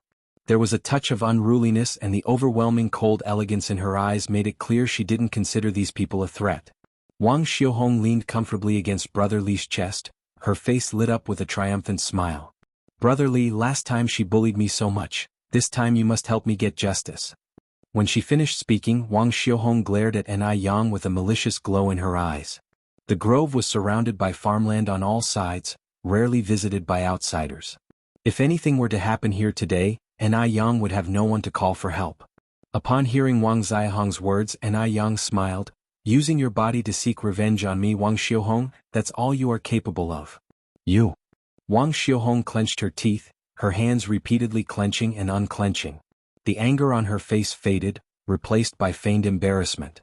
She looked up at Brother Li and whined, Brother Li, look at her. Even in your presence, she still dares to act so brazenly. Brother Li glanced at his sidekicks and they immediately understood, swiftly moving forward to surround Yang. The 5 men towered over Yang, who was petite and alone among them, creating an air of helplessness. Wang Xiuhong watched Yang, her eyes sparkling with satisfaction. With these 5 men here, Yang would be torn apart even if she didn't die. After today, Yang wouldn't have the face to stay in Jinghua village anymore. Did Enai Yang think herself too high and mighty? Today Wang Xiaohong planned to trample that arrogance underfoot and let Enai Yang taste the humiliation she had suffered. This thought was immensely pleasing to Wang Xiaohong and she couldn't help but smirk. "Little sister, you're quite attractive." One of the minions smirked sleazily as he reached out to touch Enai Yang's chin with his coarse hand. Enai Yang stood in the middle of the 5 men, a ray of sunlight shining through the gaps of the leaves onto her skin, making her appear even more coldly beautiful. So beautiful, yet touched with a glacial coldness. Looking at Enai Yang, Wang Xiaohong scoffed. What was Enai Yang trying to pull, acting so arrogant at a time like this? Just wait, she wouldn't be able to keep it up for much longer. Just as the minion's hand was poised to touch Enai Yang, she reached up and grabbed his descending wrist. With a sudden crack, the sound of bones shattering filled the air, followed by a cry of agony. The once boastful ruffian was now clutching his broken hand, his face twisted in pain as he curled up on the ground. No one knew how much force Enai Yang used, but his hand was useless now. The remaining thugs retreated a step, shocked by the spectacle. However, they quickly regained their senses, looked at each other, and lunged at Enai Yang, clearly intending to fight for real this time. Wang Xiaohong watched in wide-eyed shock, her heart pounding in her throat. No matter how good Enai Yang was at fighting, she couldn't possibly take on 4 men. What had just happened was an anomaly. Chapter 75 Encounter Again, first subscription, 10,000 words chapter, seeking support, _ 5. Enai Yang just stood there, her left hand squeezing her right, and her right pinching her left, the knuckles making cracking sounds. Facing the 4 individuals rushing towards her, her face didn't reveal even a hint of nervousness. She kicked out with a neat backspin kick, then sprung into the air, her toes landing on a thick tree trunk for leverage. Finally her toes rotated, landing squarely on the backs of the gangsters. The scene was thrilling, just like in an action film. Bam bam bam. All 4 thugs were knocked to the ground, with one of them tumbling directly onto Wang Xiaohong and another man. The 2 of them failed to dodge in time, ending up falling to the ground as well. Wang Xiaohong's painful groan echoed in the air. "Who gave you the guts to mess with me?" Enai Yang demanded, stepping on the other man's hand. The man's voice trembled as he glanced towards Wang Xiaohong. It was Wang Xiaohong. "We had nothing to do with this." Although Enai Yang was exceptionally beautiful at that moment, she seemed like a devil to him. A devil that had crawled out of hell. Wang Xiaohong bit her lip tightly, sweat beading on her forehead, her eyes filled with defiance. This useless jerk. He was so vigorous in bed, how come he can't even beat a woman now? And it was 5 against 1 at that. What now? Instead of humiliating Enai Yang, they ended up humiliating themselves. Enai Yang towered over Wang Xiaohong, extending a slender finger to lift her chin, forcing Wang Xiaohong to meet her gaze. Her lips moved. "Wang Xiaohong, what did one tell you last time?" Enai Yang was clearly smiling, but Wang Xiaohong couldn't detect any warmth in her smile. Wang Xiaohong kept her lips tightly shut, refusing to say a word or beg for mercy. Enai Yang smiled sweetly, instantly lighting up everything around her. With a light tone she said, "If you have forgotten, let me help you remember." As she finished speaking, she moved her hand to Wang Xiaohong's neck, and effortlessly lifted her off the ground. Wang Xiaohong's toes began to inch off the ground, her neck felt as if it was breaking, her breathing became increasingly difficult. Due to the lack of oxygen, her face turned red and strange sounds were coming from her throat. For the first time, Wang Xiaohong felt incredibly close to death. It seemed she would perish in the next moment. Terror seized her, she didn't want to die, she was still so young. Her legs floundered in mid-air, her hands desperately grasping Enai Yang's wrist. Wang Xiaohong was truly terrified. Enai Yang, all smiles, looked at Wang Xiaohong calmly. "Do you wish to live or to die?" she asked gently. Wang Xiaohong stared at Enai Yang with wide eyes, pleading evident in her gaze. From the strange sound she was making, it could be vaguely made out that she was saying, "Live, I want to live." Enai Yang held Wang Xiaohong in one hand effortlessly, standing tall like a queen looking down at all beings, invoking fear. The others were so scared they were shaking. Oh God! Had they just messed with the king of hell? The other man sneakily glanced at Enai Yang, realizing that she was not paying him any attention. He quickly scrambled up and bolted away. Seeing their leader flee, the others cared not about anything else and followed suit, fleeing in abject terror. Enai Yang didn't bother chasing after them. She glanced at Wang Xiaohong dangling from her hand and asked, "Will you still dare to mess with me next time?" At this point, Wang Xiaohong could not utter a word, only shaking her head vigorously. She wanted to live. She would never dare to provoke An Yang again. If she could go back in time, she believed she would never allow such a foolish thing to happen. Seeing remorse plastered all over Wang Xiahong's face, An Yang finally released her grip. Thud. Wang Xiahong tumbled to the ground, bereft of strength. She was gasping for fresh air. The feeling of being alive was wonderful. The ability to breathe freely felt marvelous. At this point, the sun had started to set, and the woods echoed with the hooting of owls. The hoots of owls sounded like human laughter, strangely eerie, making one's hair stand on end. Because some said that such sounds were the cries of ghosts. It was highly unpropitious in rural areas. However, An Yang was not intimidated by these sounds.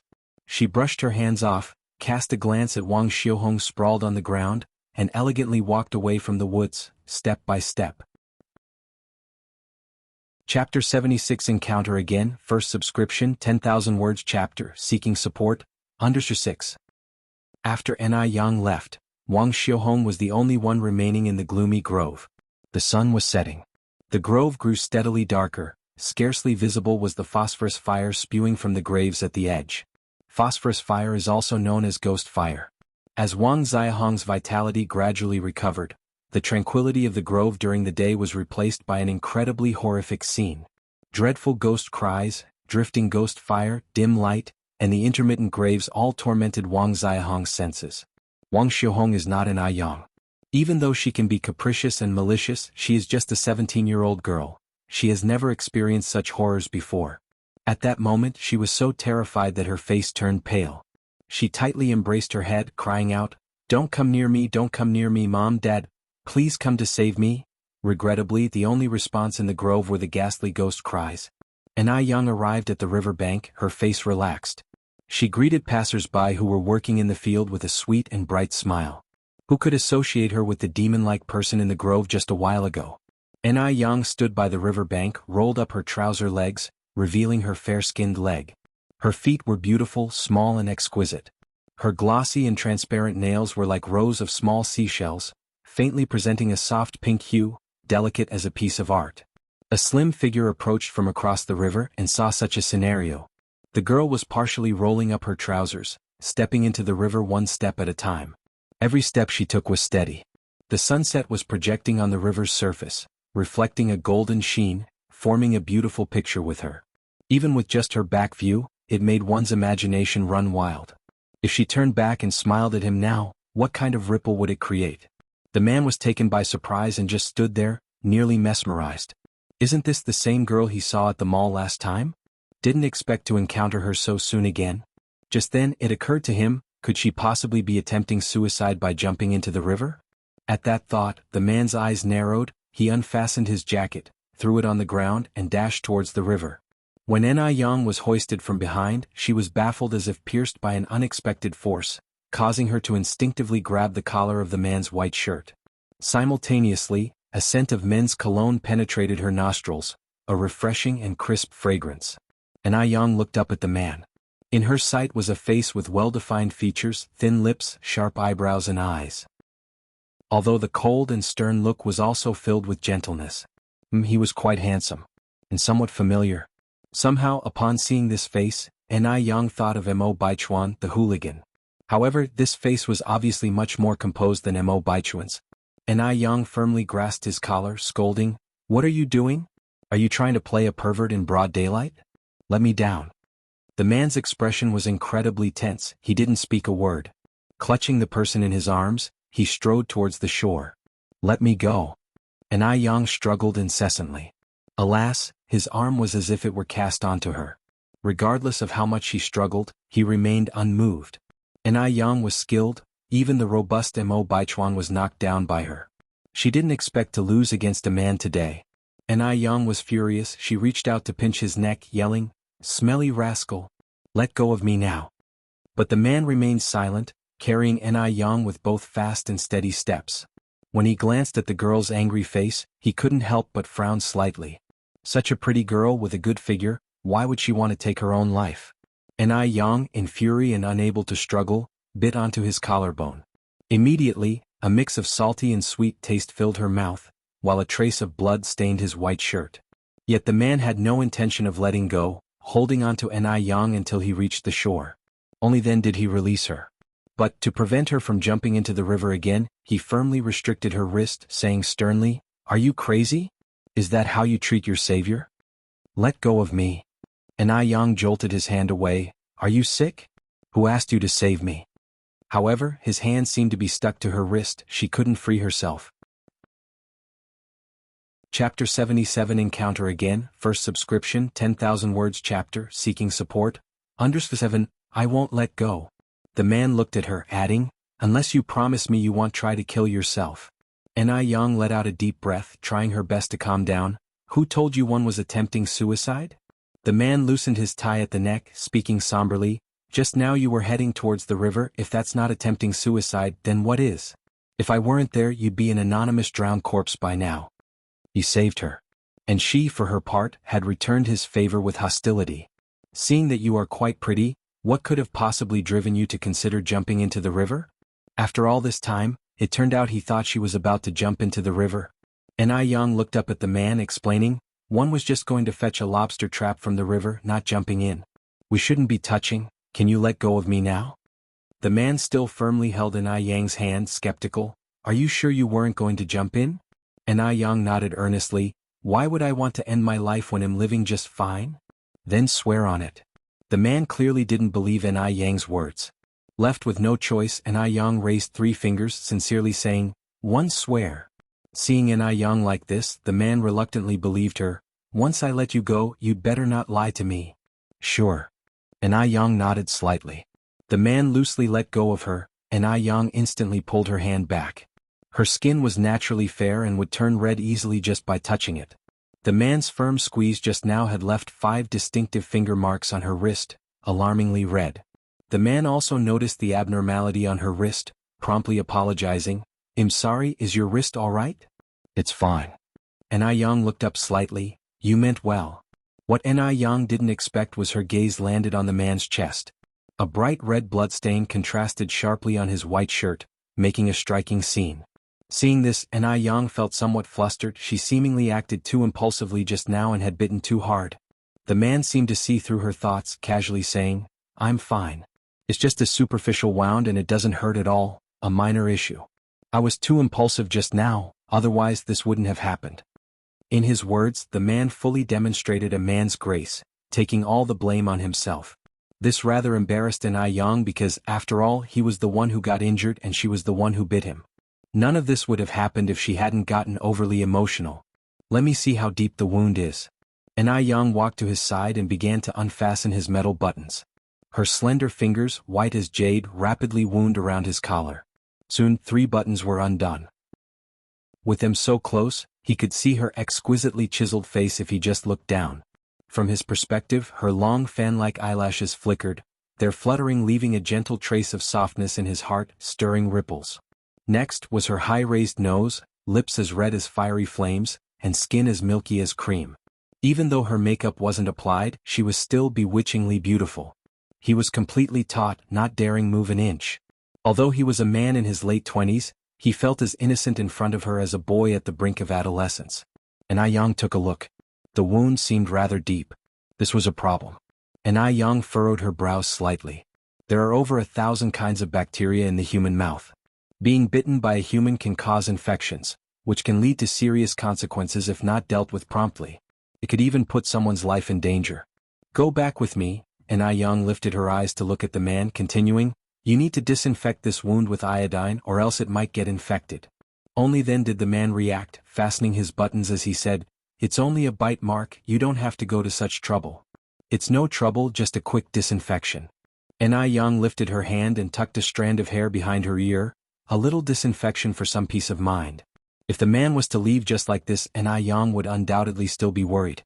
Being a doctor, she understood the seriousness of the situation. "Okay." The man nodded, "As long as you don't find it bothersome." "Sure."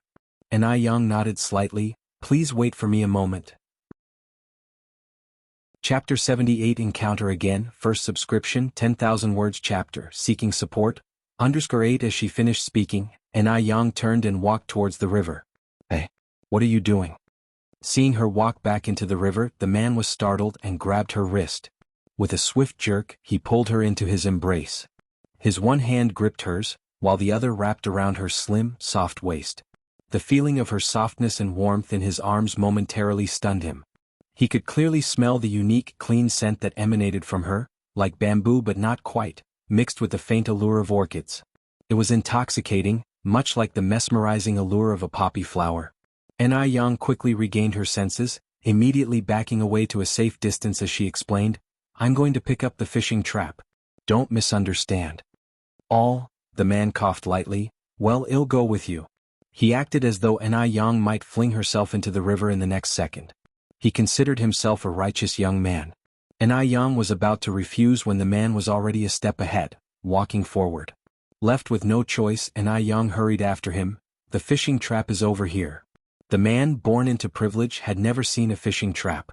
He exclaimed in surprise like a child, "Wow! So many fish. Is this the fishing trap?" Yang nodded, "MHM." The man took the fishing trap from Yang's hands. "Let me carry it." The trap appeared light when Yang was holding it, but once he took it, he realized how heavy it was. It was probably around 30 to 40 pounds. He was astounded by how much strength the delicate-looking girl possessed. "No need. I can handle it," Yang caught up to the man. This man was being a bit too familiar. They had only met 10 minutes ago, yet it seemed as though Yang had known him for a long time. The man laughed, "I'm a man after all. It's not right to have a weak and delicate girl like you do the heavy lifting." Noting the sincerity in his words, Yang found it hard to refuse and thanked him instead. "No problem," the man said. "Next time you come to retrieve the trap, bring your father with you. This kind of work is more suitable for men." Yang answered flatly, "One don't have a father." Having a father like Mu Jinbao was no different from not having one at all. The man looked surprised, touching his nose apologetically. "I'm sorry. One didn't know your father had already?" So, that was why she could handle herself so well at such a young age. Necessity makes the man indeed. For a moment, the man's expression was quite complex. Yang simply smiled lightly, "It's okay. I don't mind." Again the man was taken aback. He didn't understand how the girl could still muster a smile. It was obviously a very sad topic. And furthermore, they were talking about her father. Was it a case of laughter through tears? "By the way, what's your name?" Despite knowing that it may be rude to ask so suddenly, he couldn't help himself. It seemed a shame not to know the name of such a beautiful girl. For the first time the man realized that he could be so reckless when faced with a pretty girl. But he wasn't usually like this. Yang, having already lived 2 lifetimes, was not as conservative in her thoughts. "My name is Yang. And yours?" The man replied, Chishin. Yang raised an eyebrow, "River that receives all, which makes you deep, mountain that hides all, which makes you vast." Nice name. A surprised glint passed through Kishin's eyes. Many people would simply laugh off or superficially compliment his name. He didn't expect Yang to understand the meaning hidden behind his name. Chishin smiled and said, "A pearl rolling in the vast sea bears the moon's tears, a jade born in the warm sunlight of the blue field emits smoke. Your name is quite nice too." Yang replied with a laugh, "Thank you for the compliment." She wasn't modest at all. Chishin arched an eyebrow. After collecting the fishing trap, Yang led Chishin towards the Ni family's residence. Just then 2 children suddenly popped out from the adjacent bush. "Hello, Sister Yang." Upon looking up, Yang recognized them as Penghu and Gooden. She greeted them warmly, "Hello there." After the greeting, Penghu and Gooden noticed Chishin standing next to Yang and curiously asked, "Sister Yang, who is this man?" Just as Chishin was about to formally introduce himself, Yang interrupted him with a cheerful smile. "This is my cousin. His family name is Emo. You can call him Brother Emo." Chishin looked at Yang in disbelief. WTF? When did he become her cousin? Chapter 79. Need to take a strong dose of medicinia. "Hello, Brother Emo." Penghu and Gooden said in unison. "Hello to you both." Chishin politely smiled at Gooden and Penghu. He thought to himself, well, no more explanation needed, he might as well be her brother for the time being. After bidding farewell to Penghu and Gooden, the 2 continued on their way. As they passed by a lotus pond, a child suddenly leaped out from the thick lotus leaves and stood between them. This sudden appearance of a child startled Chishin. However, to Yang, everything seemed normal as not a single ripple of surprise showed in her eyes. Clearly, this was not the first time she had encountered such a situation. Xiaohua the child stuffed a lotus pod into Ni Yang's hand. Sister Ni Yang, I just picked this lotus pod. The seeds inside are very sweet. This is for you. Thank you, Xiaohua. Ni Yang smiled and gently patted Xiaohua's head. Sister Ni Yang, there's no need to be polite with me, Xiaohua replied, shyly tugging at her hair. Along the way they probably encountered over a dozen children. Each child was incredibly polite when greeting Ni Yang. Mo Qixin could feel that their etiquette was not just a superficial formality, but something genuine that flowed from the heart. Initially, Mo Qixin assumed that Ni Yang, who typically appeared aloof, was equally non-social in her day-to-day interactions. However, he was surprised to discover her warm side. Bearing the approval and affection of a group of innocent children, Ni Yang must possess a very approachable personality in her daily life. The only thing that rubbed Mo Qixin the wrong way was that Ni Yang introduced him as her cousin to every child they encountered. Who would want to be her brother? Ni Yang? Mo Qixin glanced down at her, obviously puzzled. Ni Yang looked up slightly, seemingly understanding the question in his eyes. She slowly opened her lips and whispered 6 words, avoiding suspicion under suspicious circumstances. She did not want to become the entertainment and laughing stock for her relatives again. At this time, televisions were not yet common, and people filled their days with gossips and rumors. Little did they know, such rumors could sometimes be deadly. Upon hearing her words, Mo Qixin lightly touched his chin and remained silent. It wasn't long before they arrived at the entrance of the Ni family's house. Here we are. This is my home, Ni Yang introduced. Mo Qixin nodded approvingly. Your house is quite large. As Ni Yang led Mo Qixin inside, Ni Tsuehua emerged from the house, holding a child. Yang is back. Upon finishing her sentence, Ni Tsuehua noticed Mo Qixin beside Ni Yang and asked suspiciously, Yang, who is he? In this era, relationships between men and women were not so open. Seeing a man had visited her home, vigilance filled Ni Quihua's eyes. A widow's home attracts much gossip. They must guard against it. Ni Yang then briefly explained the situation. She then said to Mo Qixin, Mr. Mo, this is my mother. After listening to Ni Yang, Ni Tsuehua finally felt relieved. She smiled and said, Mr. Mo, are you all right? Yang was indeed a bit reckless this time. It's all right, Auntie, Mo Qixin said as he put down the bucket of fish in his hand. It's also my responsibility, you can just call me Xiaoma. Ni Tsuehua had a positive first impression of Mo Qixin. She instructed Ni Yang, take Xiaoma and go disinfect his wounds immediately. The young man was well dressed, from his suit down to his leather shoes and wrist watch. He was clearly not any ordinary individual. Ni Yang then led Mo Qixin into her room. The culture of that era was very sensitive to a man and woman sharing a room. Nevertheless, Ni Yang had returned from the 21st century without these societal chains weighing her down and didn't pay it any mind. Mo Qixin, having experienced his fair share of the world, didn't fuss over this issue as well. He was, however, surprised by Ni Yang's open-mindedness.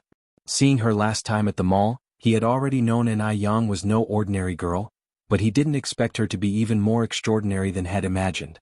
You can sit for a while, I'll go fetch the iodine and cotton swabs, Ni Yang said, pointing to a chair. All right. Mo Qixin sat down comfortably. It was his first time seeing such a modestly furnished boudoir. The room only had a bed, a wardrobe, 2 chairs and a table. There wasn't even a decent dressing table. Despite its simplicity, the room was spotless and refreshing. Accustomed to seeing luxuriously decorated bedrooms, this humble room offered a unique charm, suffused with the faint scent of magnolia. Chapter 80. Need to take a strong dose of medicine _2. It smells delightful. Mo Qixin looked around, quickly spotting a magnolia tree outside the window bedecked with countless blossoms. The lovely scent was drifting in from there. Soon Ni Yang brought over iodine and swabs. Just as Mo Qixin was about to stand up from the chair, Ni Yang seemed to anticipate his action and chuckled, You can stay seated. I'll handle the rest. All right. Mo Qixin felt an inexplicable warmth in his ears and nodded.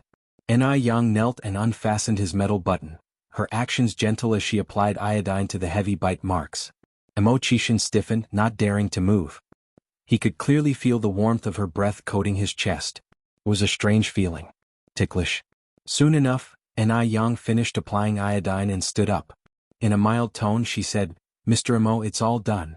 Be careful not to get water on it when you're bathing in the next few days so you don't get an infection.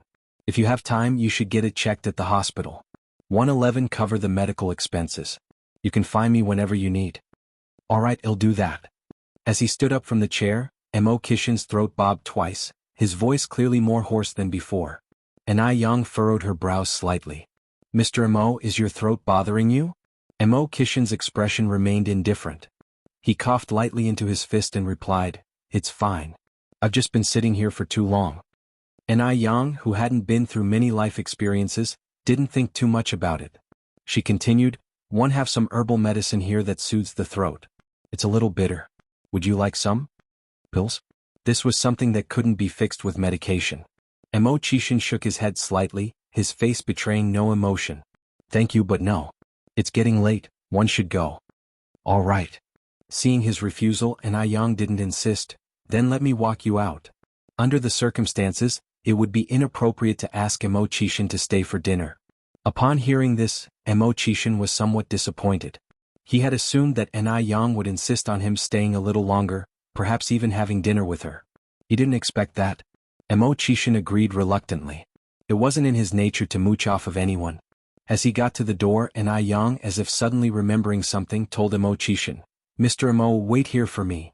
Before he could react, Yang had already dashed back into the house. But she returned quickly, her hands now holding a greaseproof paper bag. She thrust the bag into Mo Kishin's hands. Mr. Mo, you must be hungry after all this. This is bread I made myself. Take it to stave off hunger. Mo Kishin had intended to decline, but upon hearing that she made it herself, he consented, All right, thank you. After a pause, Mo Kishin continued, We're friends now, so calling me Mr. Mo is rather formal. Besides, didn't you just introduce me to those kids as your brother? It's fitting as I'm a few years older than you. If you don't mind you can call me brother. Yang didn't hesitate and promptly said, All right, brother Mo. Mo Kishin smiled slightly. I'll get going then. You don't have to see me off. I'm quite familiar with this area. Sure, Yang nodded, be careful on your own. Mo Kishin waved at Yang, Go back, it's getting dark. Don't want to frighten you. Yang waved back at Mo Kishin and turned to leave. Her slender figure soon disappeared into the night. Mo Kishin watched her retreating figure, his eyes slightly squinting. It seemed his trip here hadn't been for naught. He removed his gaze from the darkness a while later, turning around to head back slowly. Mo Kishin was in a good mood that day, his lips curved in a smile all the way to the riverside. The moon that night was beautiful, casting a silver sheen over the river and bringing forth rippling reflections. Just as he reached the riverside, his left shoulder was slapped heavily, and a begrudging voice rang out, Where the hell have you been all this time? I've been waiting here for so long because of you. Mo Kishin had a resigned smile on his face. He turned around and patted the old man's shoulder, Sorry Dad for making you wait so long. Mo Fuhai feigned a stern expression. Tell me truthfully, where have you been all this while? Did you go messing with some innocent young girl again? Chapter 81 Need to take a strong dose of medicine _3? Dad. You really are my real dad. Mo Kishin said helplessly, In your mind do you regard my image as being that bad? Mo Fuhai slapped Mo Kishin's head directly, Who lets you boy fool around all day with no shape or form? Don't forget you are an engaged man. A man must be consistent in life. Only a real father could say these words. Mo Kishin touched his forehead helplessly, grateful that Yang had not heard these words. Otherwise even jumping into the Yellow River wouldn't clean his record. Dad, I don't even know what Miss Zhao from Zhao family looks like, how can one marry her? People nowadays emphasize freedom in marriage. Maybe she won't even give me the time of day. After all, in others' eyes he was a good-for-nothing. At one point he had even become a joke in his circle. Which rich heiress would look twice at him? As far as he knew, Miss Zhao of the Zhao family had been looking down on him for more than just 1 or 2 days. Mo Fuhai frowned and said, Your Uncle Zhao and his family are people who value promises. They are not the kind of people who would go back on their word. Anyway, you should always pay attention to your actions and speech. You can't do anything to upset Miss Zhao. Dad, it's getting late, we should go back. Mo Kishin started to change the subject. Let's go. Mo Fuhai packed up his fishing gear. Let's go back. Let me carry it. You walk in front, watch your step. Mo Kishin took the fishing gear from Mo Fuhai. Mo Fuhai took the lead, hands clasped behind his back. The car was parked not far away. Seeing them coming, the driver hurried up, took the gear from Imo-chishin and said respectfully, "Master, sixth master. Dad, take it slow." Imo-chishin helped Imo-fuhai into the car. But Imo-fuhai directly shook off Imo-kishin's hand. "Shoo. I'm not that old, don't need your help." The master was a martial artist in his youth and carried a certain toughness, refusing any help for anything he did. His only regret in life was not having trained Imo-chishin to be an excellent martial general. Forget not being a martial general, he was a downright spoiled brat. Fortunately, the Imo family's estate was strong enough to support this prodigal son without any issue. Otherwise, he wouldn't be able to rest in peace even after 100 years. Getting into the car, Imo-fuhai and Imo-chishin sat in the back seats. Imo-chishin asked with a smile, "How was your haul today, Dad?" Since his retirement, the master had become obsessed with fishing. If he caught too many fish to eat, he would give them away or release them. "Not bad." Imo-fuhai was lying contentedly on the leather seat, then suddenly he sniffed the air and sat up straight. "What's that smell?" "It's so good." Imo-chishin smiled slightly and took out an oil paper bag from the side. "One guess you're referring to this." "What is it?" Imo-fuhai puzzled. "Is it food?" Imo-chishin nodded, and as he opened the oil paper, the aroma grew stronger. Imo-fuhai, like a little child, stared wide-eyed and said, "Bread." As he spoke, he grabbed a piece of bread and stuffed it in his mouth. After a few bites, Imo-fuhai stopped chewing and just stared at Imo-chishin. Imo-chishin was made a little nervous by his sudden gaze. Thinking there was something wrong with the bread, he quickly took a bite from the other piece of bread. It was soft and sweet, melted in the mouth and had a subtle milky flavor. It was delicious. Amazement filled Imo-kishin's eyes. He didn't expect such an ordinary piece of bread to be so tasty. "What's up, Dad?" Imo-chishin looked at Imo-fuhai curiously. "The bread is fine."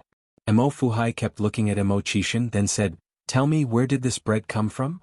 Imo-chishin nonchalantly asked, "Someone gave it to me, what's wrong? Don't you like it?" Imo-fuhai squinted slightly. "Is this bread from that girl in Aiyang?" Imo-chishin surprisedly said, "You know her too?" He hadn't expected that even his own dad knew her. Fate certainly makes people meet. Blood is thicker than water. Imo-fuhai put on a stern face and said in a severe tone, "Imo-chishin, one warn you, I can't control how you mess around outside. But Aiyang is a good girl, you are not allowed to harm her. Otherwise it'll break your damn legs." Imo-fuhai was truly serious with these words, and there wasn't a hint of joking in his eyes and brows. Chapter 82. Need to take a strong dose of medicine _4. The atmosphere in the car suddenly became heavy. Imo-chishin laughed, saying, "Dad, where did you get that idea? Aiyang and I are not like what you're imagining. Besides, I'm not that kind of person." He did want to harm Aiyang, but she never gave him the opportunity. "Be serious. What is with that frivolous laugh?" Imo-fuhai scowled, continuing, "Anyway, I've given you a warning here and now. If you dare harm that girl, I swear I will kill you." Yes. Imo-chishin responded playfully, "Rest assured, even if one had the courage of 100 men, I would not dare to provoke her. By the way, how did you get to know her?" If Aiyang had been present, she would have realized that Imo-fuhai was actually the old man who had spoken up for her when Jianghu Bao was having an epileptic fit. Imo-fuhai often came to fish here, and Aiyang frequently took her eel traps to the river. After many interactions, the old and the young grew familiar with each other and enjoyed each other's company. However, Aiyang didn't know who Imo-fuhai truly was, and having not met any of his family in the past month, she thought that he was an old man living alone. Thus, she often brought bread for him. The two had developed a special friendship despite their age difference. "It doesn't matter how we got to know each other," Imo-fuhai slapped Imo-chishin on the head, warning him, "The important thing is that you must not harm her." "Don't worry, I promise I won't harm her." Imo-chishin raised 3 fingers. "One swear." Imo-fuhai gave him a disdainful look, calling him a rascal. Speaking again, Imo-fuhai said, "Actually, Yang is a good girl, but you are already engaged to the girl from Zhao family. You cannot be fickle." "The Zhao family?" Imo-chishin squinted his eyes. It seemed it was time to give the Zhao family a taste of the harsh truth. Otherwise, his father would never see the true colors of those people. At Nis' house. After sending away Imo-chishin, Aiyang began to prepare dinner in the kitchen. The main dish was rice. As for the stir-fried dishes, she already had a menu planned out for the whole week. Monday's menu, Tuesday's menu, amongst others were already planned. They not only benefited beauty but were also delicious and nourishing, fulfilling dual purposes of beauty treatment and nourishment to the stomach. And Yang pulled out the menu. Today's menu included 1. Stir-fried green pepper pork with cowpea. The cowpea has the property of nourishing kidney and spleen. The Compendium of Materia Medica states, cowpea replenishes qi in the middle, promotes kidney health and restores vitality. Nourishing the kidneys is the key to delaying aging. 2. Polygonatum asparagus eel fillet. Polygonatum can replenish deficiencies and fill the essence and marrow. The eel contains a rich amount of calcium, iron and phosphorus, gelatin and other nutrients. Coupled with polygonatum, it can promote breast development and growth. This dish has a remarkable effect on breast enhancement. 3. Pickled cucumber with ear fungus. Cucumber is a great vegetable for clearing heat and has a whitening effect. Wood ear fungus has a high calcium content and has a decompressing and detoxifying effect. 4. Dendrobium fish head soup. Dendrobium has a large amount of mucus, nourishing and invigorating, and moisturizes the skin without greasiness. Fish head is rich in protein, various amino acids, fats, vitamin B2 and other trace elements. Combined with dendrobium, it gives skin a glossy appearance and maintains elasticity. 3 dishes and 1 soup for 3 people was just enough. And these 3 dishes and 1 soup combine the effects of whitening, breast enhancement, delaying aging and cooling, which are much more effective than spa treatments in the modern world. After viewing the menu, Yang rolled up her sleeves and started preparing the dishes. Apart from the wood ear fungus and pork that were purchased, the rest of the vegetables were all gifted by the villagers. Some of the vegetables were grown by Tsuehua, the fish was caught by Yang herself, and the dendrobium and polygonatum were dug out from the mountains. Thus, the total cost of a meal was less than 1.5 yuan. The key point was that these combinations could bring out the best in oneself, which can't be bought with any amount of money outside.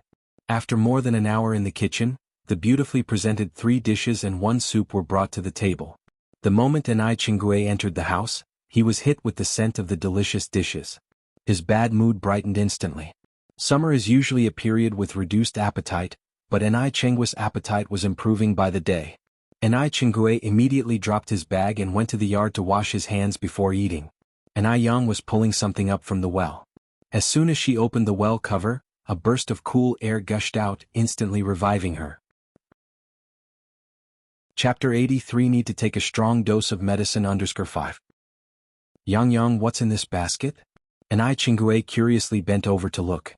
Tsuehua walked over from the side and laughed.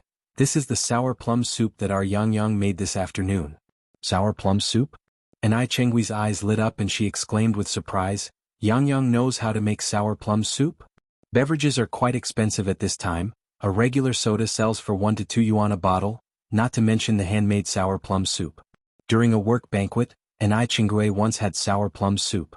It was sour and sweet, refreshing and grease-cutting. The taste was indescribably delicious. Drinking it in the summer was like a taste of paradise, you just couldn't get enough. Just thinking about it made Qinggui uncontrollably swallow her saliva.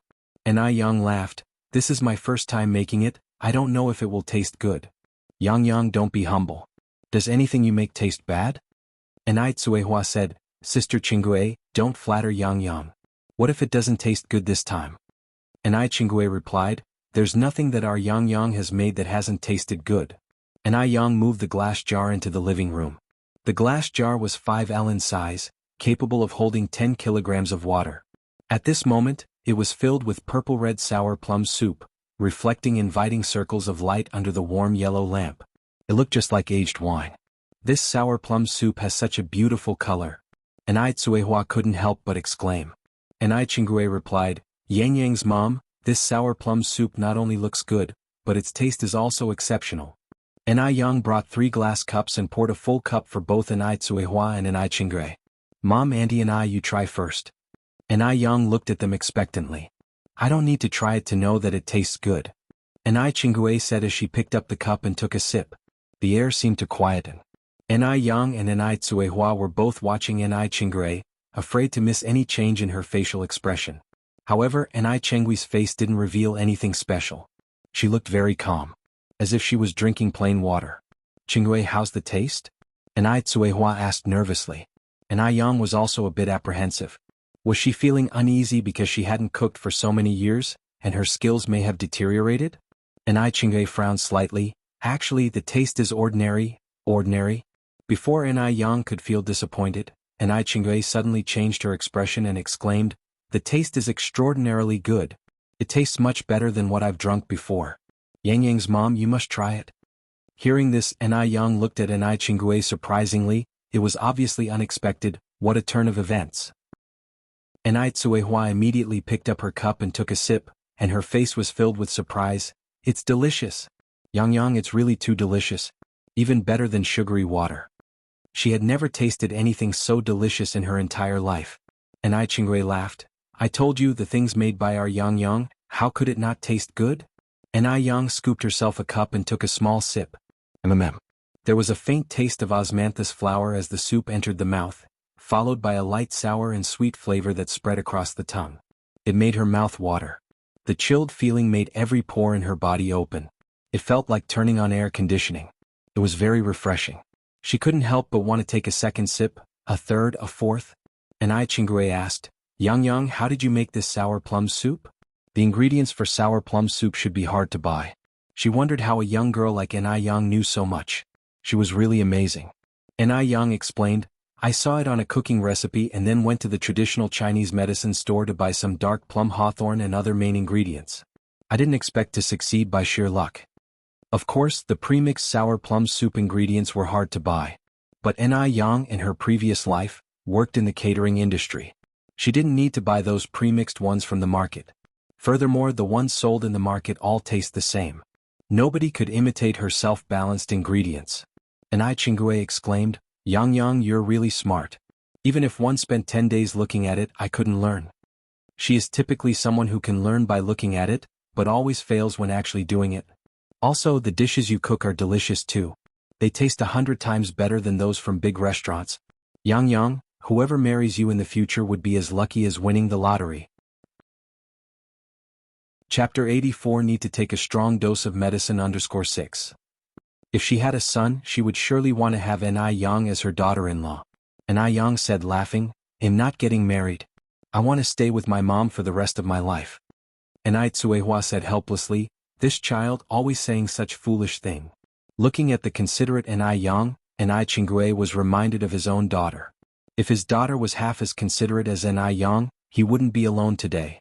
At that thought, Qingwei sighed softly. "Qingwei, what's wrong?" Tsuehua looked over at Qingwei. Qingwei smiled and said, "It's nothing, let's eat quickly.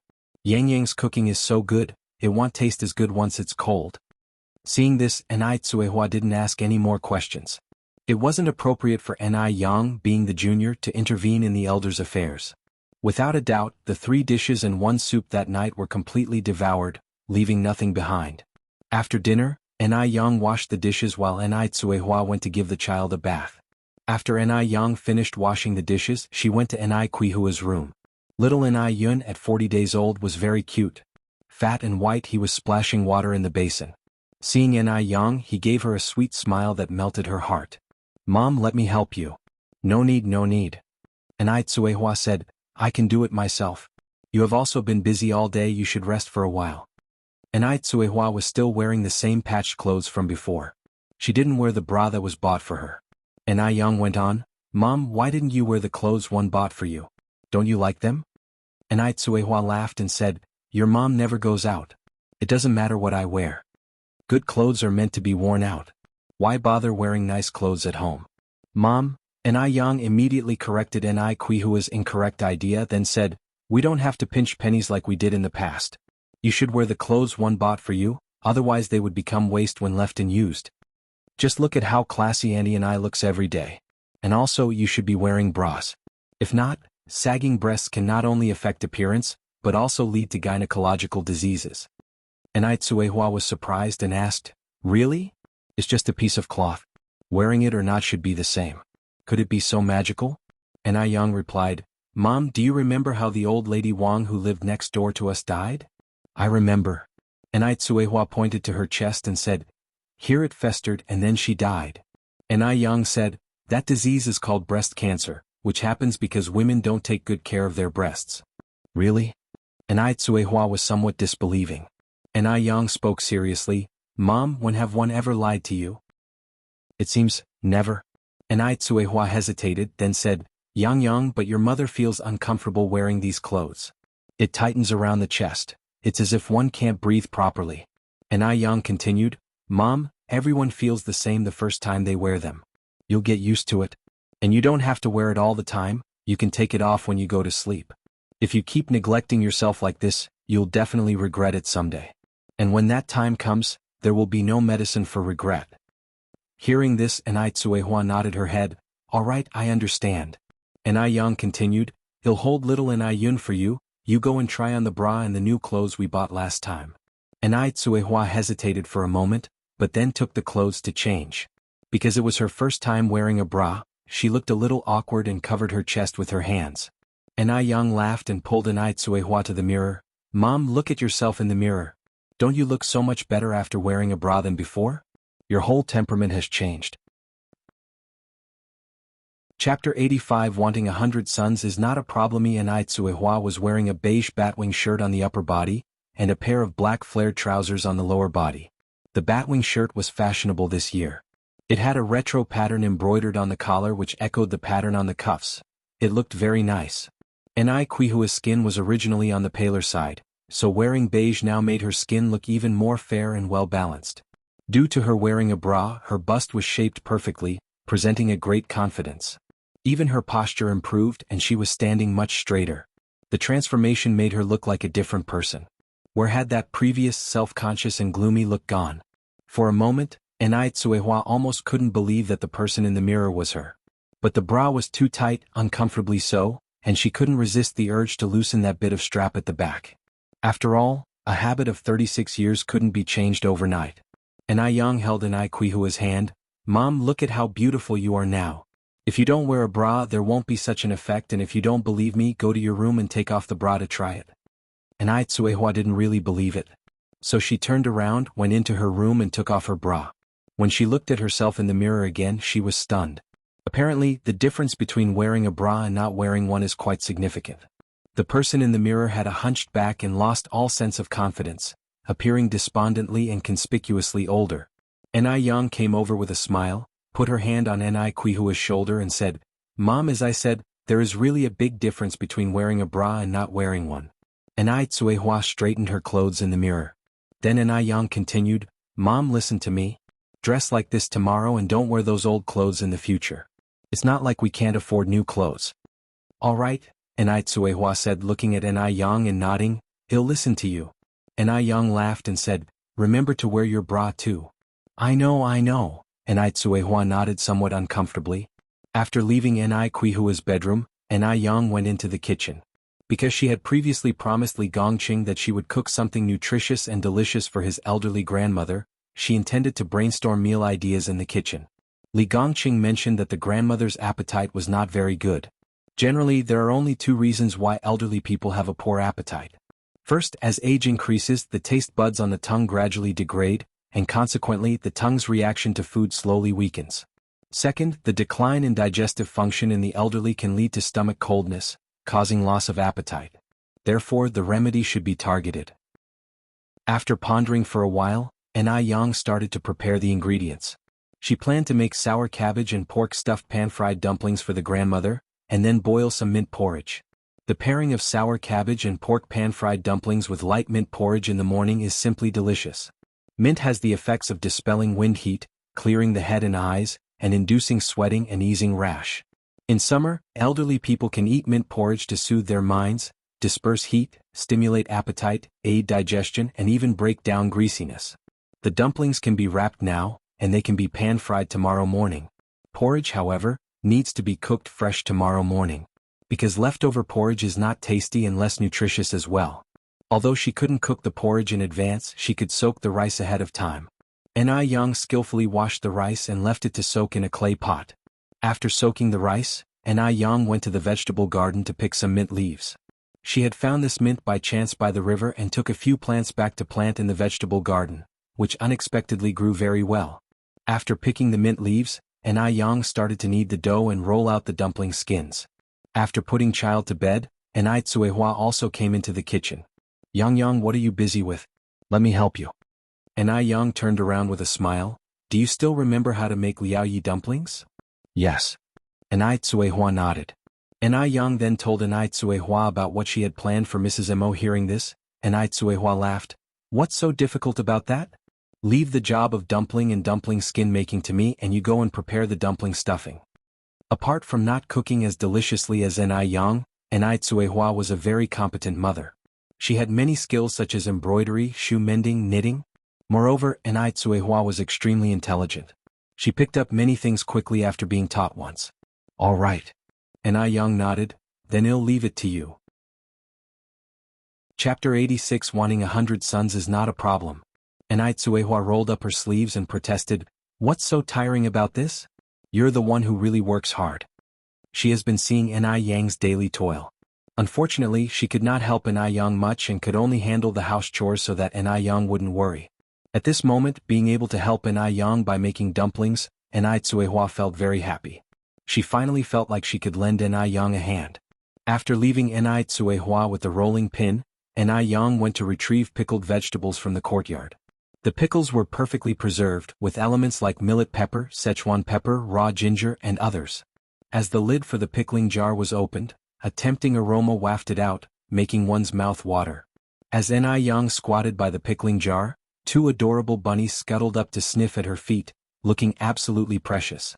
These 2 bunnies were part of the group she caught from the mountain last time. A month went by and the tiny bunnies grew into proper-sized rabbits. They were plump. In a few more months they could be used for spicy rabbit head or braised rabbit meat. Anai Yang grabbed a generous amount of pickles, then brought up a chunk of pork belly from the well. The pickles, which were already very fragrant, paired with the chunk of pork belly, made for an excellent combination.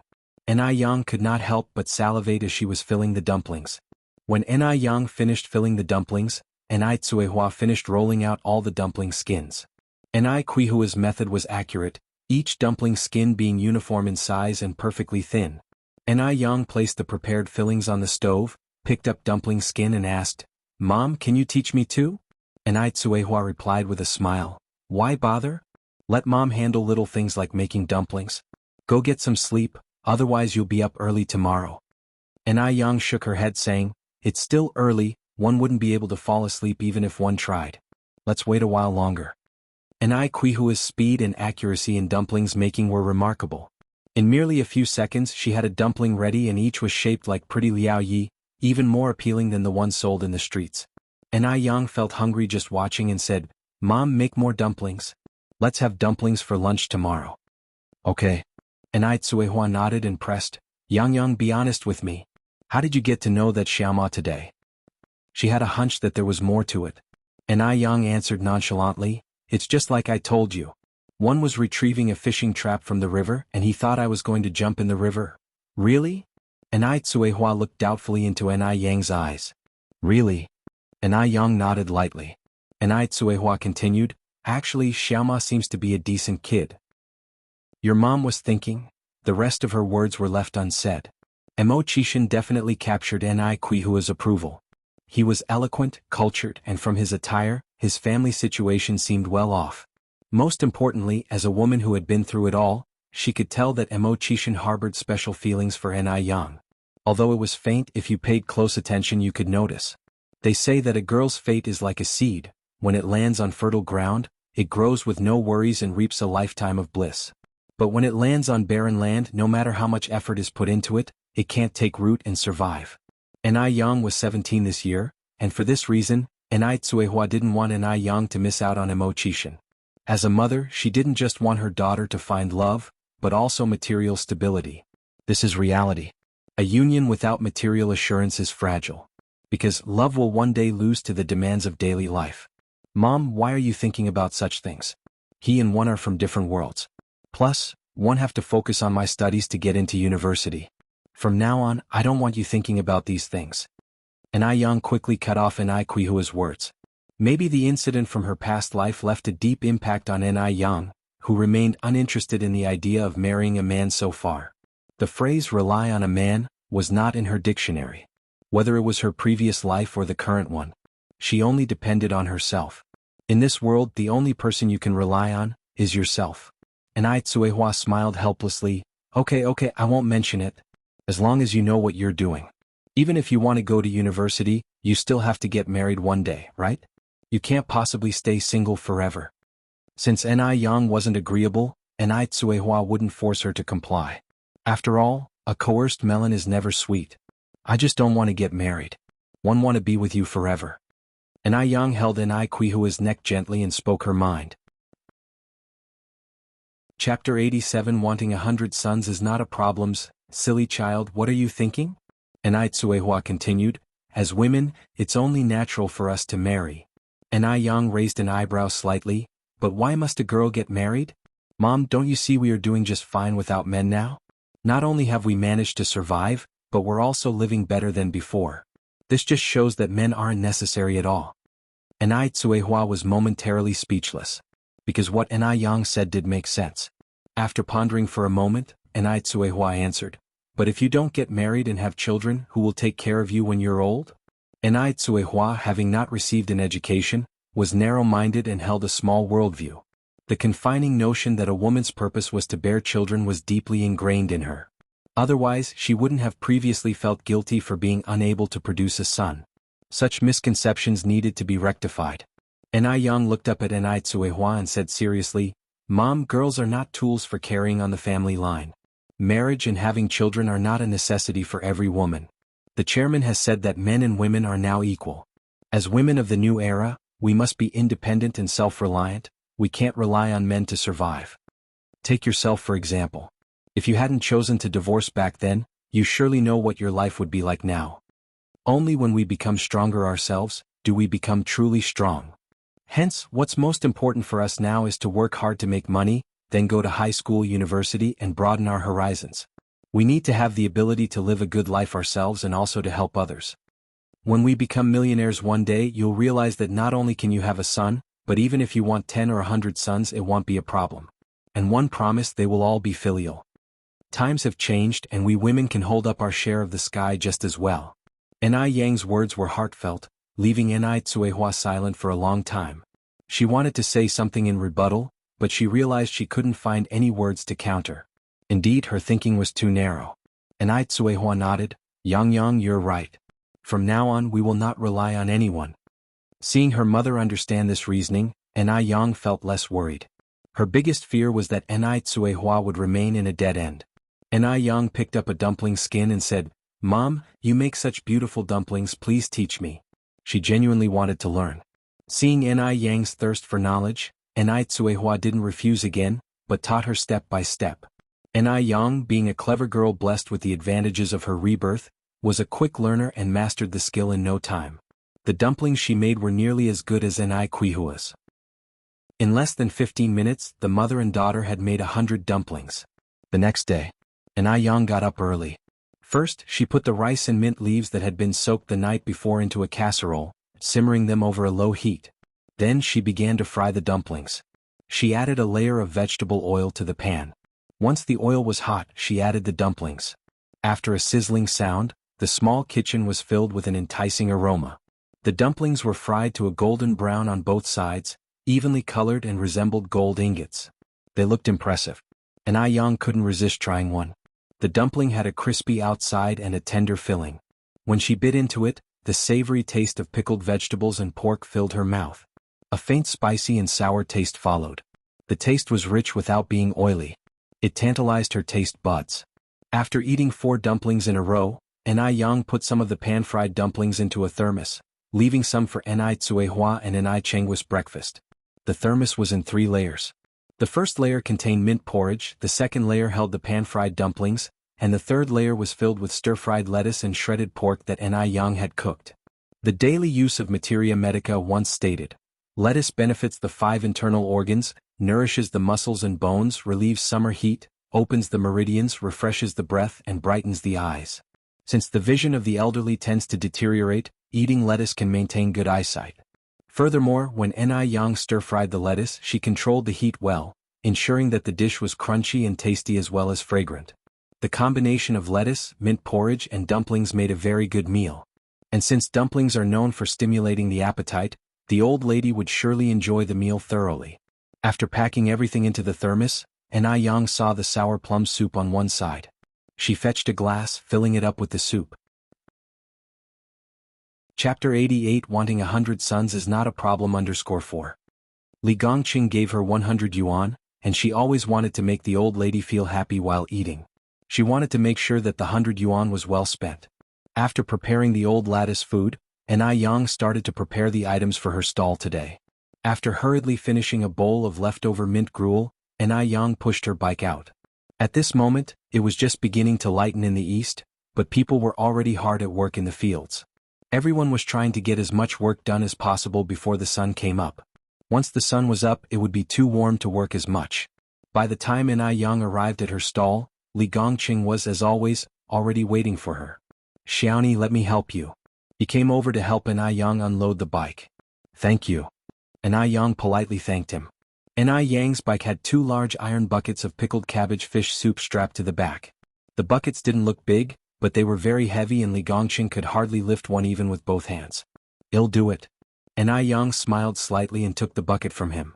Therefore, when he saw her effortlessly carrying 2 buckets of pickled cabbage fish soup, Li Gongqing was stunned. What had this girl been eating to grow up so strong? Her strength was incredible. For the first time, Li Gongqing felt inferior to a girl. Not only did she earn more money than him, but now she was also stronger than him. But Yang was a bit odd. Despite poor sales yesterday morning, she had prepared a lot of food for today. Was she planning to sell all the way until tomorrow morning? Was she a bit naive? In fact, Yang was not naive at all. Because she had a sense that her business today would be better than the day before. Of course, the strategic thinking behind this was beyond Li Gongqing's comprehension. After all, he was not a businessman. With this in mind, Li Gongqing approached Yang ready to speak when she beat him to it, a smile playing at the corners of her mouth. "Mr. Li, shall we stick to the usual this morning?" "Yes." Li Gongqing nodded. "All right, it will be a moment then." She seemed to remember something and handed him a bag with a thermos in it. "This is the breakfast we agreed on for the old lady. I just made something simple, I don't know if she would like it." "Thank you. With your culinary skills, I'm sure the old lady will love it." Li Gongqing happily took the food from her. Soon, a bowl of fragrant pickled fish was placed in front of Li Gongqing. Meanwhile, there was also a purple-red drink. "What is this?" Li Gongqing asked, pointing to the cup of sour plum soup. Yang explained with a smile, "This is sour plum soup, I made it myself. The first cup is free, would you like to give it a try?" "Sure." Li Gongqing grabbed it and took a sip, then declared in shock, "Xiaoni, this sour plum soup is so delicious. How much is it per cup?" 1 cent per cup, Yang answered. 1 cent per cup? Such a delicious drink was so cheap? Li Gongqing could hardly believe his ears. He knew that cans of soda sold for 1.5 yuan each. This sour plum soup tasted infinitely better than store-bought sodas. One cent? Li Gongqing asked with uncertainty. Yang nodded, "Yes, 1 cent." Yang was a businesswoman and certainly wouldn't run a business at a loss. Although 1 cent for a cup of sour plum soup might seem cheap, she was banking on the volume of sales and it could potentially bring in more customers. If she could sell 500 cups of sour plum soup in a morning, that would be 50 yuan. Deducting the cost, she would at least earn 45 yuan. The most important thing is, compared to pickled vegetable noodles, sour plum soup is much easier to make. The cups used to serve the sour plum soup were much smaller than the bowls, and 500 cups were not that much. Li Gongqing went on to say, "Then I'd like another cup." "Sure." Yang poured another cup of sour plum soup and handed it to Li Gongqing. Soon after, more and more diners arrived at the previously desolate stall. In no time at all the tables were full. As usual, Yang offered each person a cup of sour plum soup. Unsurprisingly, everyone who tasted it gave positive feedback and all of them ordered a cup. You could buy 10 cups of sour plum soup for the price of 1 can of soda, and the sour plum soup tasted better. Any discerning person would not hesitate to spend that 1 cent. Chapter 89 Wanting 100 sons is not a problems. Translator 549690339 Friolan. Gaon lean aged Fmauer and Frotnefo and Snawaiselta. Oh, the flavor here is really authentic. Although it's 5 cents cheaper per bowl over there, one always feel like something's missing. Antika skuz nyan or fat, esau. Sri dida intil dive have nb mita 8 back ifo the nelly en naga? Boss, I want a bowl of pickled vegetable noodles. I want a bowl too. Li Gongqing sat at his table watching Yang ladling noodles unhurriedly at her stall, with utter astonishment in his eyes. No wonder she prepared so many ingredients this morning. She must have foreseen this scene. In Yasin Kailpwas. Dia but in ITNC. Rodosahtir Aerolino a few Kormsuts Tanus Hazingsjc EPA Sun Chuanxiang initially thought that her place would be exceptionally busy this morning, so she specially prepared more than 2,000 bowls of soup noodles and even summoned her sister-in-law to come and help. But she didn't anticipate this situation. Ray Sisabn Swa Goin Iwal Tsuj Stray Rn. Gami, could it be that that wretched and young girl was up to some mischief again? What a shameless wench she was. Sun Anuixing Tib her IPL Dan Dias to Ray Siln, staru at her say, Dxia, Nhepek and I on Nisk he. I'm going over there for AB, I Tijao Xiangji nodded, sure sis go ahead. Sun Chuanxiang left her stall and walked over to Ni Yang's. STC. Pixie Ert saw Dian a lon weekwiet in Sien. Ji upon seeing this scene, Sun Chungxiang's face turned green with anger. Indeed. Hat resetwi glur and I eigen AHD stolen HRE Isianusp what a faceless brat. Sun Chuanxiang really felt like throwing herself at her and choking an Yang to death. This nui IFT. SRS got her heg to adren throw it no ernspo, then Rayasan was reciat to throw out FO, Holix nad one he's was snilky I her sksto. Did an Yang think she was that easy to push around? No, she couldn't stand by and watch an Yang take away all her customers. HIW a Ligmazen Cafe, Sunshjangsen Iudika into 8 Diemold of the Enel, hits line Esms Priat GN. Well you all pilabro not thou in K tuberties Anrioth kills sifonaldo offs for air. T not yanless ITIFE tnesk erk PEPR blow. Ut voy salo daniv to wait in any li DNA the asset is 10 seem to ret at HR. Upon hearing this, a short-haired woman immediately asked, really? Sun Chuanxiang nodded hurriedly, what are you asking big sis, do you think I would lie? It's right over there look. HD sard here to onmo dotso no t. Piasit udulk adderst 8 iadriak dipon yut by sun and oxygen. See DNA after nryagif udo the attack null, o hedsky with dn iastatenp, ho you ignatalk abbot that law? Sep, yes. Sun Chuanxiang nodded anxiously, that's the one. The short-haired woman continued, I went there yesterday morning, the flavor wasn't nearly as good as this place. Although it's a bit cheaper, the fishy smell is rather strong. Suddenly as if realizing something, the woman said with a knowing look, oh I see. You must be the boss of that stall, right? Eunice H. Jixnon didn't sexpit HD Sertrio onum to say ts. Hi is Baylor. Team ot caret when Naritho suramet gops. I went there yesterday morning too. The taste is indeed not as good, so I came back here this morning. Yeah me too. Etiovolf Rias I way. Tebrit Sun Chungxiang's face turned darker and darker and with a bowed head she ran away amidst the discussions. Ekiela Laukretzfen. Idet when G. Od she wondered whether all these people could have been hired by Ni Yang. How could Ni Yang's noodles taste that good? As Daed Tas Temot. Oh, after returning to her own stall, Sun Chuanxiang handed Zhao Xiangji 30 cents and said, Xiangji, take this money and buy a bowl of pickled fish noodles from the place across the street. She was eager to taste it, just to see if that bitch's noodles are indeed as delicious as everyone said they were. Zhao Nizi XH Clio at SNU NHK Sknu NI or pursues ADN Ake, DS, Etrislen IWS not we also sli dik pulsation FN? Udsel YHW et sa EMNI nibuti Israel? Ich Sun Chuanxiang looking a bit impatient said, just do what one asked. Without daring to say anything more, Zhao Xiangji took the money and headed off. Well, RNI Ray A, TRSDHA Cuters SNU Nakangshia Untadso Tim. Isp. Is it just because she's got money? Esta os actor abtuat? Does having money mean she can order me about like I'm some beast of burden? After waiting in line for a long time, Zhao Xiangji finally got a bowl of pickled fish noodles. Warno yin hse del the oblu of unsel and adden did she adnerten y sun nug syaxen was igenwol to septen 37 to eve ray bergina ola ba. CK they were both supposedly pickled fish noodles, but the difference was like night and day. The pickled fish noodles from that place had a great color, broth and presentation. Tudges the lemels inlo sa ognue rof pelio otud. Eller no wonder no one patronizes Sun Chungxiang's noodle stall. After Sun Chuanxiang tasted some of the noodles that Zhao Xiangji had brought back, as soon as they entered her mouth, she frowned. HSE Cloud Arielk et satat, Eepmrot ot out weeks, OAG seeth Otselin had ntiag nft breek rich, sour and refreshing. It was so delicious that after eating a bowl, you couldn't help but want a second. Sun eneng sugya uj tua ipes of pilek talvajib morph 8 ntatab of 8 wab, Aliqulik arlignis tot this pildek eltigiv was tun ilek the eno is losui hugopterfmo htm. Arkad havenji sitted pitkel hfis and solo orfa igen time, she knew ta 8 cessness fo the eyes saw and I the ip dolvi. Lgap the reason why Anai Yang's pickled vegetable noodles tasted so good was largely because of the pickled vegetable. This meant that if she could find out where this pickled vegetable was bought from, she could make noodles that taste just as good. Tnijink fo sure, tiagm zelims yurdro tusn kenjiksons a. CFE being a local of Beijing, if Sun Chuanxiang wanted to find where this kind of pickled vegetable was sold, it would be extremely easy. Just wait and see. As dal would deftienly be bella to inft ht sme epklikt vgil. Teeb when Li Gongqing arrived at the Mo family with the meal prepared by Anai Yang, there was a guest at the house. It saw an Yug Wonam who saw Katie Asir. Titf if he hadn't seen Anai Yang, he would have certainly thought her a beauty. But after meeting Anai Yang, he felt that no one else had seen before could even compare. Ino Klodun v Yas.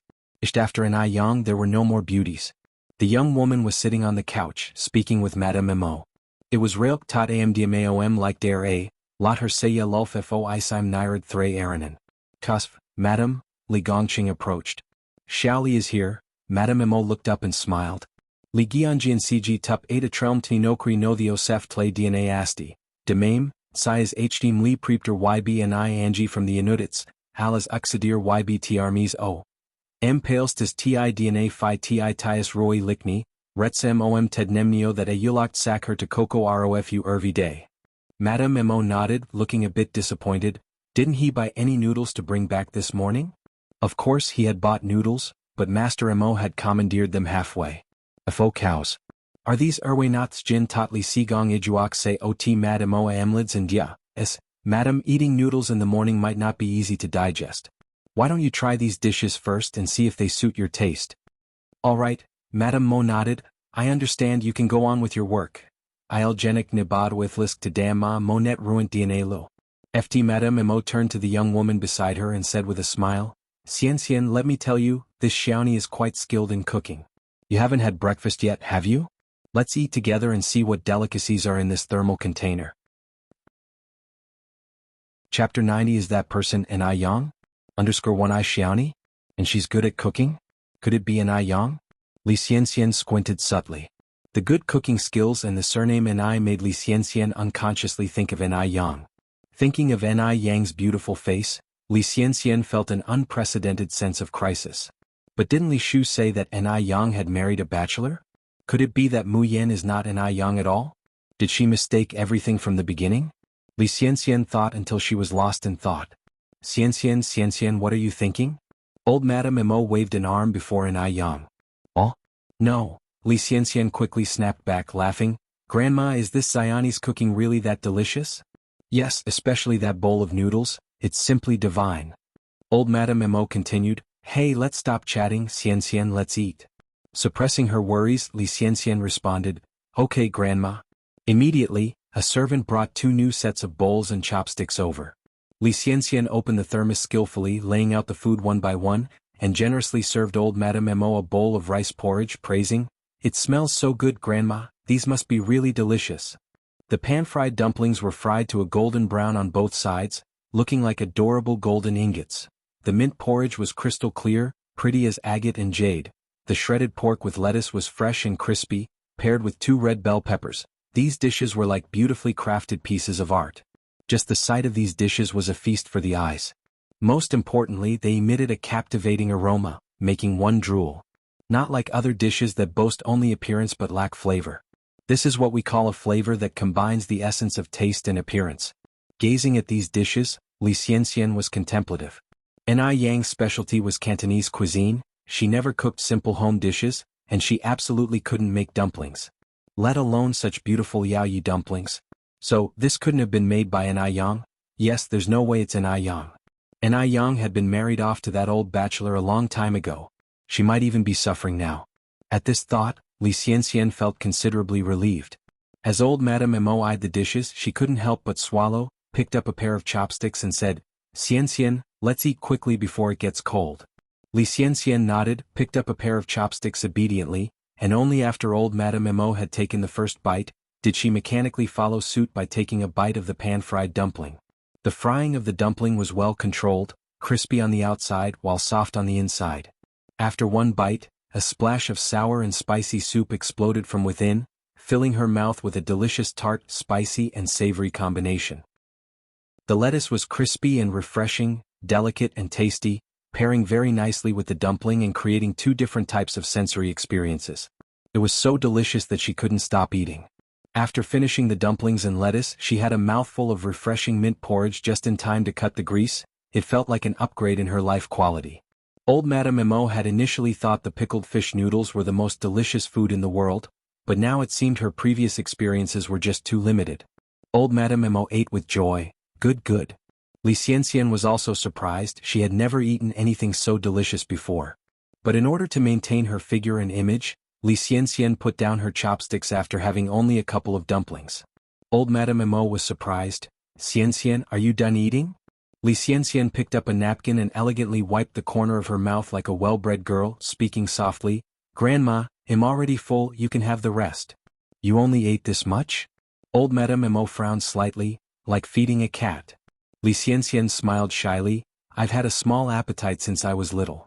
In order to maintain her figure, Li Xianxian dared not eat too much. Though she has managed to maintain her weight, what troubled Li Xianxian was that a certain part of her body also scaled down with it.